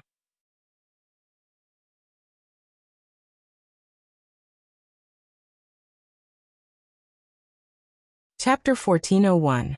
Xiong Zhozhou did not disappoint Su Yun. He used the shortest amount of time to obtain the information that Su Yun needed the most. Tian Xiaotian said that Song Xiangxiong had somehow brought a foreigner home the day before yesterday. Furthermore, he was very respectful to the foreigner and took care of his food and lodging. He even vacated his villa in a place with good feng shui and let the foreigner stay there. From that day onwards, she did not see Song Xiangxiong again. Every time she looked for him, he was busy. This matter was too strange. The day before yesterday was when Boss Yu of the Yu Corporation got into trouble. Thinking about it this way, Song Xiangxiong's disdain for the foreigner increased. Tian Xiaotian had always felt that this matter was definitely a big business for Song Xiangxiong. Otherwise, he would definitely not be so concerned about it. His attitude towards the foreigner was definitely something she had never seen before. One had to know that with Song Xiangxiong's current status, it was rare for him to be so submissive to others. If the foreigner could make him lower himself to such an extent, it must be because of a huge project that could make him earn an amount of money that even he would be tempted by. That was probably why he was behaving in such a manner. In Tian Xiaotian's eyes, this was definitely the information that Xiong Zhozhou wanted the most. If you can disrupt his business with the foreigner, you will definitely make him suffer greatly. I guarantee it. Xiong Zhozhou got the information that he wanted. Although there were some discrepancies, it was definitely a clue. Tianxin, you are really an ingrate. Song Xiangxiong has been taking care of you for a while. How can you betray him just like that? How can I believe you? Zhozhou, what do you mean by this? Tian Xiaotian said. I did all of this for you. If it wasn't for you, how could I tell you everything? Can't you see that I'm sincere to you? How can you say that about me? It hurts my feelings. Since ancient times, our ancestors have said that prostitutes are heartless and actors are disloyal. Xiong Zhozhou said. I really don't dare to believe your feelings. Today you can betray Song Xiangxiong for me. Tomorrow, you can betray me for someone else. I'm sorry. Don't blame me for not trusting you. If I were to tell you anything else, I would be lying to you. Telling you the truth is a form of respect. When Tian Xiaotian heard this, her expression changed. You bastard, you bastard. How dare you treat me like this? You're messing with me. All those things you told me about love, they're all bullshit. It was all fake. You approached me on purpose, didn't you? If you say that, then it really hurts my heart. Although I'm not a good person in your eyes now. But it's not that despicable. Xiong Zhozhou didn't admit it. Otherwise, it would be a big blow to the girl. At first, I really fell in love with you at first sight. But I never thought that you were actually a kept daughter. How can I believe in love again? I can change it. Tian Xiaotian was still unwilling to give up and end this relationship that would never end. I'll do anything you want me to do, as long as you don't give up on me like this, okay? Take it that I'm begging you. Xiong Zhozhou wouldn't believe these words. He said in his heart that a leopard can't change its spots, but his words weren't so vicious. If you really can, then leave him. Give me some time to think about it, okay? Even if you want me to accept this fact, you have to give me some time to accept it. These words were quite sincere. Tian Xiaotian thought about it and agreed. If it were her, she wouldn't be able to accept this kind of thing. After all, it was her fault. She was the one who lied to him first. Then she would give him some time to think about it. Then I'll wait for you. Zhou, if you need anything, you can look for me. I'll definitely help you. I promise, I won't have any contact with Song Xiangxiong anymore. My body and heart are yours. I feel much better when you say that. Xiong Zhozhou had already put on his clothes. He was really a heartless person when he got out of bed. This place is Song Xiangxiong's house, right? I don't want to stay any longer. I'm sorry I have to go. Tian Xiaotian really hoped that he could stay and accompany her for a while, but this was really a bit humiliating for a man. She didn't ask him to stay. She just silently watched Xiong Zhozhou's back as he left quickly. After Xiong Zhozhou left, Tian Xiaotian snorted and smiled disdainfully. She said to herself, "There are no good men. You came to my house to sleep with me the first time you saw me. Are you a good man? Don't look down on me. No matter how bad I am, I'm just a mistress. If we're talking about dirty, maybe you're dirtier than me. What right do you have to say that about me? Aren't you just relying on your money?" If Xiong Zhozhou didn't drive a Ferrari, Tian Xiaotian wouldn't even bother with him today. This matter was so obvious. What kind of person was Tian Xiaotian? Even if she cheated on Song Xiangxiong, she had to find another rich man. Otherwise, if Song Xiangxiong found out, she would be kicked out. She didn't want to have to worry about daily necessities like rice, oil, salt, soy sauce, vinegar, and tea. She, Tian Xiaotian, wanted to live a life where she could have whatever she wanted. Everyone was different. She was very clear about this when she stepped into this industry. She wanted material things, and some things needed to be sacrificed. After Xiong Zhozhou reported the situation to Su Yun had a rough idea in his heart, but he didn't come to a conclusion for the time being. At least, the foreigner that Song Xiangxiong came into contact with must be suspicious. Moreover, the timing was so coincidental. It was impossible not to suspect Song Xiangxiong. Once he used his relationship with the police, it would inevitably alert the enemy. Su Yun finally decided that he couldn't do this. He had to use some unusual means. Otherwise, it would be difficult for Song Xiangxiong to comply. Song Dong was Song Xiangxiong's only son, the future heir of the Song family. Although Song Xiangxiong also doted on his 3 nephews, in the end, everything in the Song family had to be left to his own son. Therefore, his son was the treasure in his hands. If Su Yun wanted to meet Song Xiangxiong without alerting the enemy, he was afraid that he really had to use his son. Now was an unusual situation. If he used such an unusual method, he hoped that the higher-ups would understand. After all, it was impossible for him, Su Yun, to really kidnap someone. "Little Tian, help me do something. Make an appointment with Song Dong. Let's have a meal together and chat." Su Yun. It shouldn't be difficult to let his father come to see him, right? "Brother Yin, aren't you afraid that your organization will punish you? Otherwise, let me be the mastermind of this matter. If something happens, I will take responsibility. My father will definitely not let me take responsibility. He will definitely settle this matter for me." Fu Tian said, "Really, Brother Yin? What you did is a crime, no matter what your purpose is." Su Yun. "I am different from you. What I did is at most a violation of the rules. Even if someone wants to punish me, it will be a matter in the army. It won't be anyone else's turn. Naturally, there will be someone to protect me. Even if I am punished, so what? As long as the matter can be solved, the punishment will be the punishment. You just need to contact them. Leave the rest to me." Even though Fu Tian and Song Dong were usually at odds with each other, neither of them would reject the other if they asked to meet up. Their mentality was very simple. If they didn't come, it would seem that they were afraid of the other party. Therefore, it was necessary for him to come. After Fu Tian arranged the place and time, he went with Su Yun. When Song Dong arrived, Su Yun went straight to the point. "Call your father and ask him to come. Otherwise, don't go back." Song Dong's face changed. He looked at Fu Tian and asked, "Fu Tian, what do you mean? You asked to meet me. What does it have to do with my father? What do you mean? Do you want to play dirty?" "If I wanted to play dirty, I would have tied you up long ago." Fu Tian said, "Don't waste time. Do as my brother says. If he wants to ask your father something, you should obediently call home. Don't blame me for not reminding you. If you don't cooperate, don't blame my brother for making you suffer."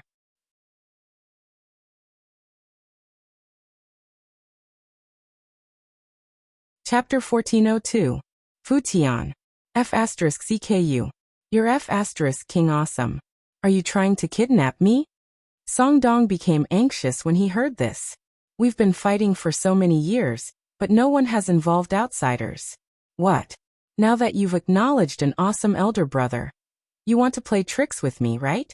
Okay. Then let's see who can outplay who. I, Songdong, will put my words here. I don't believe that you really dare to do anything to me. If you're ruthless enough, you can take my life today and let me see. In the face of Songdong's provocation, Fu Tian really couldn't do anything about it. Songdong was right.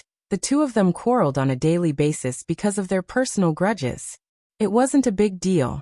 Whoever tricked the other would only damage the other party's face and wallet. If they wanted to kill each other, it wouldn't be a deep grudge.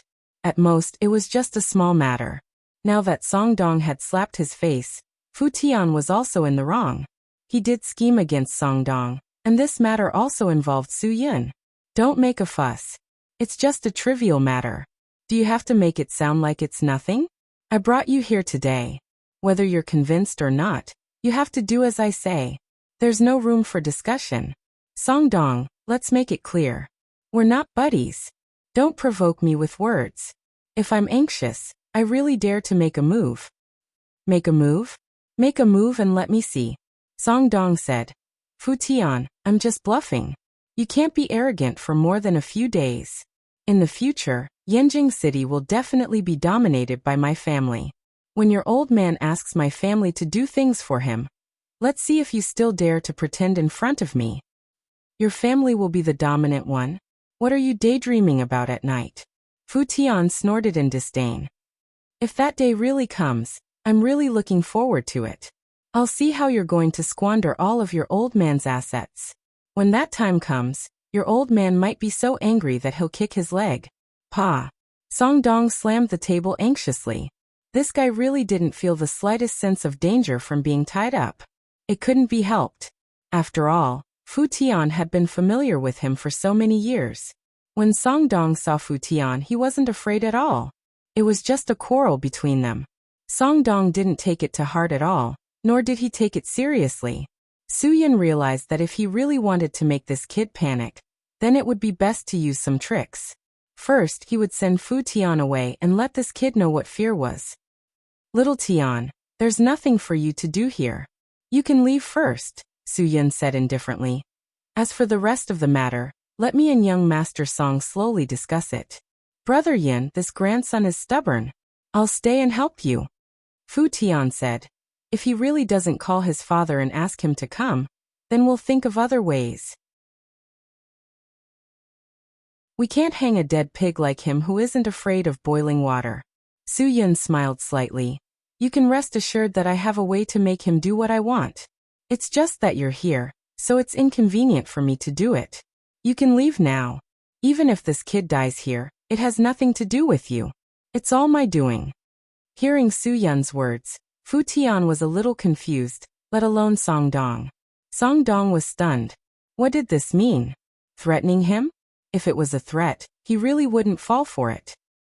But if it was Fu Tian who said this, he believed that it was just a threat. Fu Tian wouldn't dare to do that.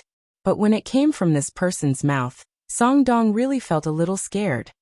Fu Tian, even if you leave, if something happens to me, it's also related to you. You lied to me to come here. You're an accomplice. Songdong was a little anxious. This usual opponent had now become his source of security. You can't go. You stay here. Su Yun glared at him fiercely. This has nothing to do with Fu Tian. If you insist, then don't blame me for not letting you live. Young Master Song, I'm not fooling around with you. Be careful. Do you hear me? Fu Tian was frightened by Su Yun's attitude. Looking at Su Yun's posture and listening to Su Yun's tone, it was full of murderous intent. This can't be serious, right? Even Fu Tian was a little dumbfounded. Songdong was even more uncertain. Songdong swallowed a big mouthful of saliva. He told himself over and over again that the other party didn't dare to do anything to him. The other party didn't dare to do anything to him. He was just scaring him. Why aren't you leaving? Su Yun looked back at Fu Tian. Go and do your own things. I will clean up this matter for you. I won't let you be implicated. Fu Tian didn't know how to answer Su Yun's words. He felt that Su Yun seemed to have changed into a different person. If this continued, he would be scared. Is he really going to kill Songdong? I got it. Fu Tian said. Brother Yin then I'll go first. If you need me to do anything, just tell me directly. I'll go back first. In the end, Fu Tian tentatively asked Su Yin if he was really going to leave. He was a little flustered. Let's go back. Su Yin's answer to him was too certain. It was obvious that he was serious about this. Fu Tian took a deep breath. He could only nod obediently and leave. As soon as Fu Tian left, Song Dong lost his temper. He was flustered. Although Fu Tian didn't get along with him, he was an acquaintance after all. Now the only acquaintance left. There was only a guy with murderous intent glaring at him. This made him collapse. Although Song Dong had seen the world, he had never encountered such a situation. You better not touch me. Do you know who I am? Do you know who my father is? Song Dong looked at Su Yin nervously as if he was afraid that he would be swallowed by him. If you dare to touch me, I guarantee that you won't be able to escape from Yanjing. Do you believe me? Su Yin didn't say anything and directly slapped him. This slap used 30% of his strength. Song Dong didn't even have time to react. His face was swollen like a steamed bun in an instant. This slap was so sudden that it was completely out of Song Dong's expectations. How could he hit someone just like that? He didn't give him any mental preparation at all. This guy was too unusual. I did touch you. What can you do?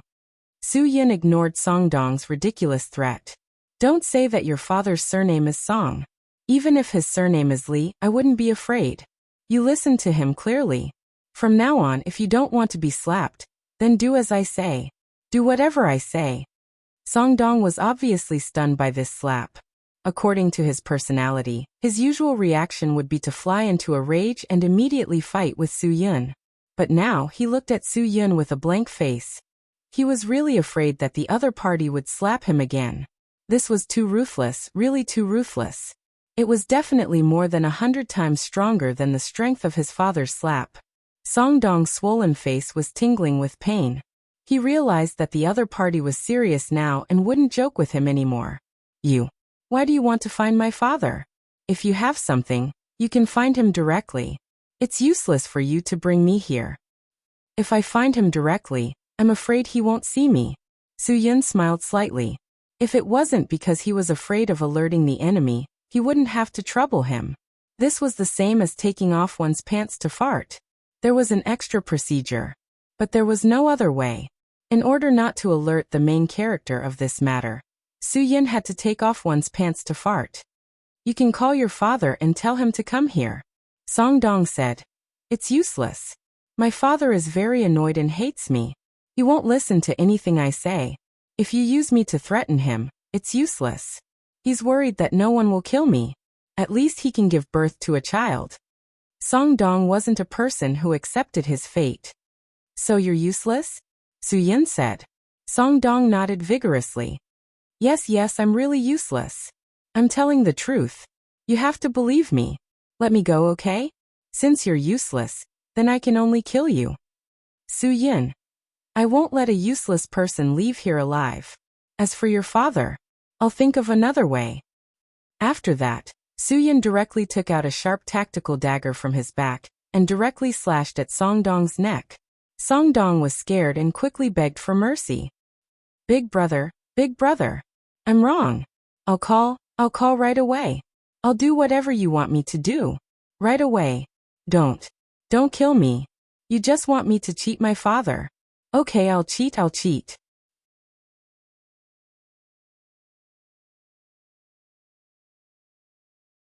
Chapter 1403.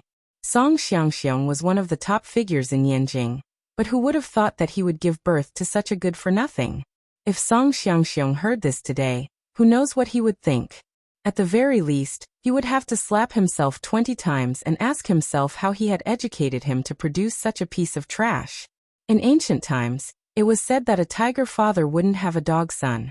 There were many stories of heroic sons and heroic fathers. There were only a few people like Lua Do who lost his father's generation. But now, there were too many stories of a tiger father being a dog son. How many fathers were cheated by their sons? There were many on the news. Since Song Donghui agreed so readily, He must have been someone who had cheated his father many times. As long as you don't hit me again, I'll do whatever you want me to do. If you want anything, just tell my father and he'll definitely agree to it. Didn't you say that your father didn't want to bother with you? Didn't he already annoyed you to death and didn't want you anymore? Su-yin. I won't keep you. If I keep you around to play these tricks, I really can't guard against it. I'll just give you a quick death. It'll save everyone a lot of trouble. No. No. It's not like that. I'm his only son. He definitely won't let anything happen to me. If you don't kill me, we can talk about anything. If you really kill me, then this matter will be big. Song Dong quickly begged for mercy. I really won't play tricks with you, big brother. Don't kill me. Su-yin put the tip of the knife on Song Dong's neck. Brat, do you know what I hate the most? I hate people threatening me the most. You said that if I really kill you, then this matter will be big. I want to see how big this matter will be.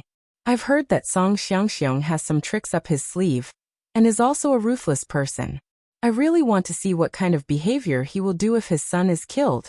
Hee, I'm not afraid of him taking revenge on me. I'm just afraid that he won't do anything. Every injustice has its perpetrator, big brother, big brother. You're looking for my father, not me. Don't make an example out of me.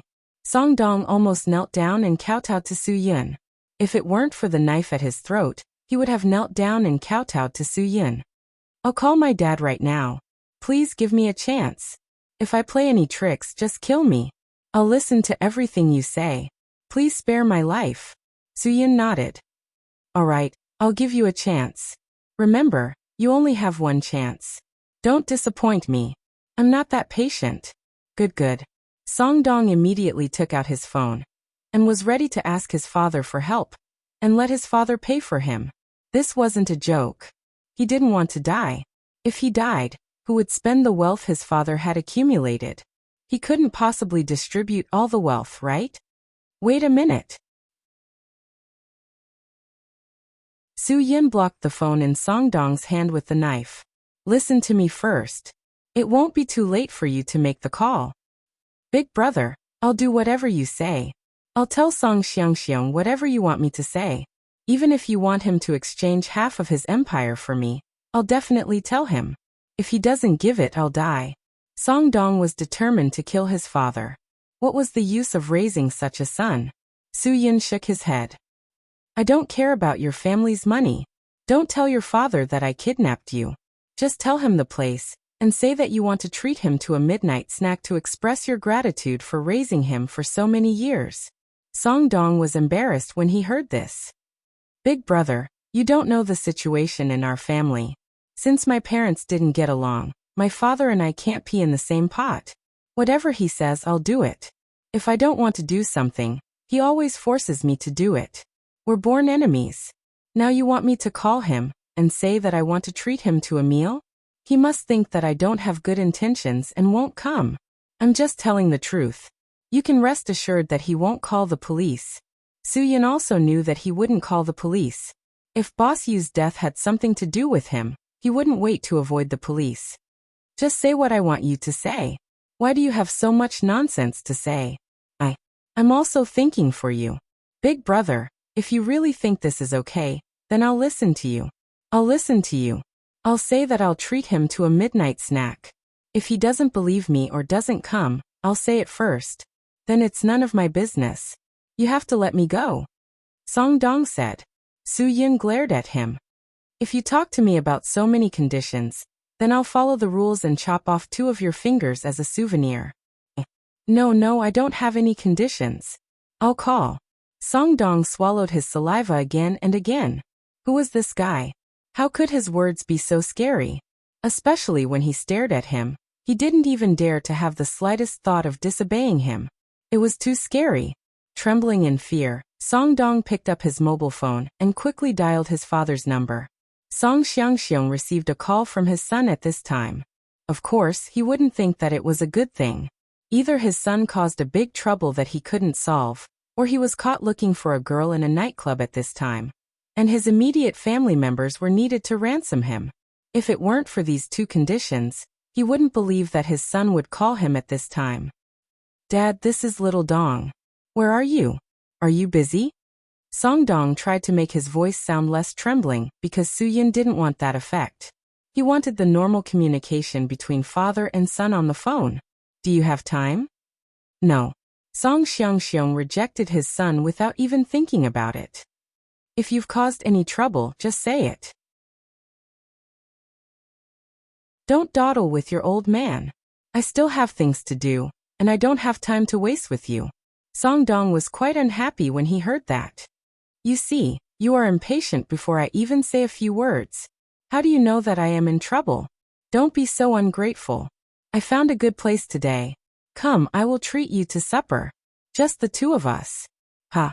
Song Xiangxiong was really stunned. Could it be that the sun rose from the northwest today? Or did his son's head get hit by the door, and he became sensible? Something's not right, something's not right. There's something fishy about this. Song Xiangxiong snorted. Boy, what do you want? Just say it. I don't have time to look for you. Say it on the phone. Dad, you don't trust your son at all. I just want to treat you to supper, and we can chat. Well, if you don't come, then forget it. Song Dong said. Just think of it as my unrequited love. You can go wherever you want. I won't contact you in the future. Hearing that Song Dong was about to hang up, Song Xiangxiong couldn't help but say, Wait a minute. Where are you? Are you telling the truth? You just want to have supper with me and chat? Don't you want me to clean up your mess? That's natural. Song Dong said. You can come or not. I will send you the address on your mobile phone. If you think that we still have something to talk about, then come. If you don't, then forget it. You don't have a son like me in the future. After that, Song Dong hung up the phone directly. Big brother, you can rest assured. My dad will definitely come after listening to me. After Song Dong hung up the phone, he nodded and bowed to Soo-Yun. Then he forwarded the address message sent by Fu Tian to his father, Song Xiangxiong. Song Xiangxiong felt that it was really strange. Was his son possessed today? He actually wanted to treat him to supper. This was the first time in his life. He had to go. Regardless of whether he was looking for him to ask for money or to change his car or house, he would go there first. The days when the father and son ate supper, drank, and chatted together were really the days that Song Xiangxiong yearned for even in his dreams. Unfortunately, his son was unreliable. Otherwise, if he had a capable son to help him take care of the family affairs every day, the father and son eating supper together wouldn't be as luxurious as it was now.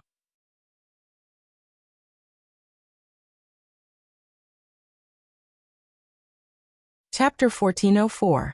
Big brother, you can rest assured. My father is a man who is open to force but not persuasion. If I talk to him humbly, he will definitely think that I have something to ask him. He will definitely not come. If I say so, he will come instead. Song Dong explained why he hung up the phone so suddenly. I promise. I will give you time. If your father doesn't come within an hour, then don't blame me. Soo-Yun smiled slightly. At that time, blame your father for being heartless. Song Dong kept swallowing his saliva. He was really not sure in his heart. Although he believed that if he took the initiative to invite his father would definitely not miss such an opportunity. After all, they really hadn't eaten and chatted alone for a long time. This was also a temptation for his father. After all, no matter how disappointing his son was, his father would not give up. Even if he was Luodu, his father would definitely find a way to support him.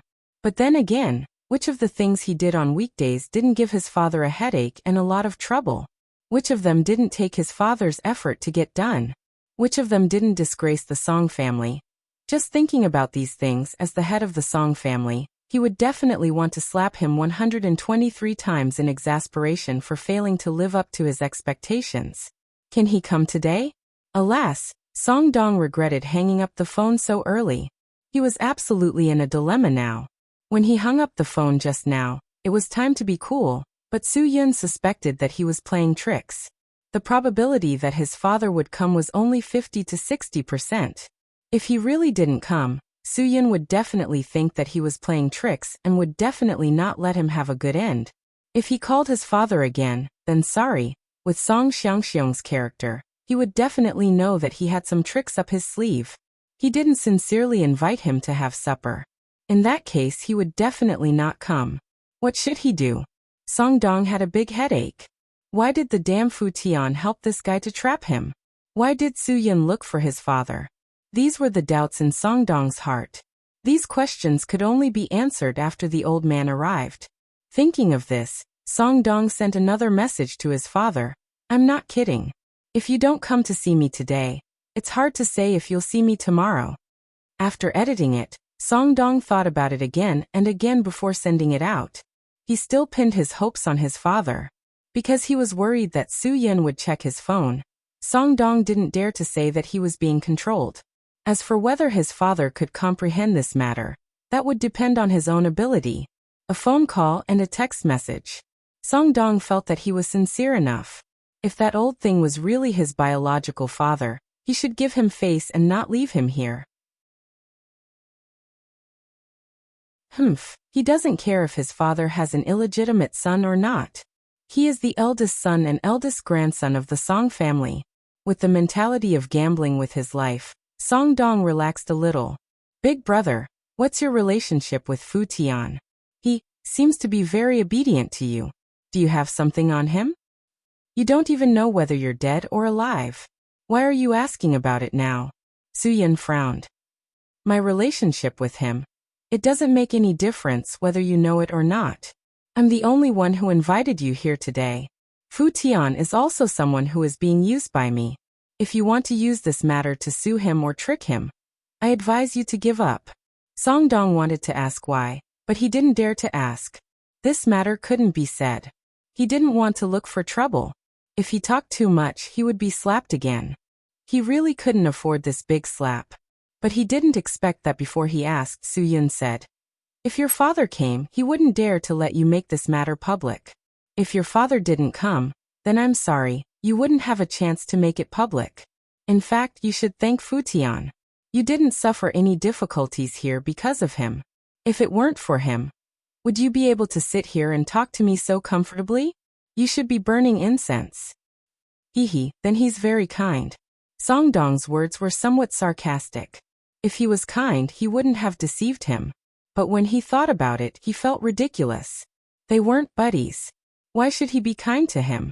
When Su Yun wanted to be ruthless to Song Dong, Fu Tian also tried to say some good words. This behavior was already very righteous for the relationship between Song Dong and Fu Tian. If the one who was tied up was Fu Tian, Song Dong wouldn't say anything good for him. Thinking of this, Song Dong really admired Fu Tian's breadth of mind. He didn't expect Fu Tian, this guy, to be a bit interesting. If it weren't for the conflict between them when they were young, maybe they could have become friends. It wouldn't be like now, where the first line of playboys in Yanjing City were directly divided into two factions. One faction was playing with Fu Tian and the other faction was playing with the four Song brothers. Yanjing City was a palm-sized place. Everyone saw each other all day long. Although it added excitement to their lives, it also made them feel a bit regretful. Song Dong also admitted that he was slightly inferior in terms of the number of people in these two factions. But he just didn't want to admit defeat to Fu Tian.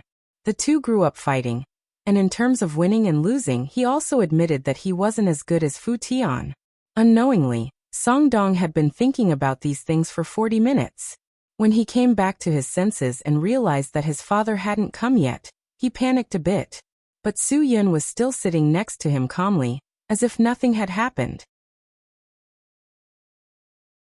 It had been 40 minutes, and there was still no movement.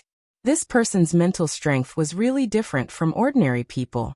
Big brother, don't worry, I believe he'll be here soon. You know the traffic in Yanjing, it's too congested. Song Dong tried to find a way out for himself first. If no one came for an hour, he would drag it out for a minute. Every minute he dragged it out meant an extra minute of hope. Why don't we extend the time limit a little? What's the hurry, there's still 20 minutes. Su Yun. When men talk, every word is a nail. If we say an hour, it's an hour. There's no need to extend the time. You'd better pray that your father can come. Don't think about anything else. Song Dong really couldn't sit still. He was no longer as calm as before. As time passed, he felt like he was sitting on pins and needles. He was cursing his father Song Xiangxiong in his heart. 55 minutes had passed. When Song Dong's psychological endurance had reached the limit, the father that he loved and hated finally appeared. When Song Dong heard the inquiry from outside the single room, he stood up excitedly, but Su Yun's gaze made him sit down again obediently. The door of the single room was pushed open, and Song Xiangxiong finally appeared in Su Yun's field of vision. When Song Xiangxiong saw his son sitting with a strange young man, he seemed to realize that something was wrong. "Oh, there's a friend here. Little Dong, didn't you say that we can talk alone?" Song Xiangxiong said faintly. "Since there's a friend here, then I'll let your brother Fei come in and help pour tea." "Boss Song, there's no need to call a bodyguard." Su Yun smiled slightly and interrupted his words. "We're talking to each other. Don't be so polite." As he spoke, Su Yun had already crushed a teacup in his hand. All of this was done in front of Song Xiangxiong. Song Xiangxiong could obviously see what his purpose was. Song Xiangxiong knew that his son was coerced, and the strange and familiar young man in front of him was definitely not someone to be trifled with. "Friend, since we're on the same side, then let's talk nicely. Little Dong pour tea. That you're tuning in to the Earbook Haven YouTube channel. Don't forget to subscribe and join us on this journey to catch the most captivating stories.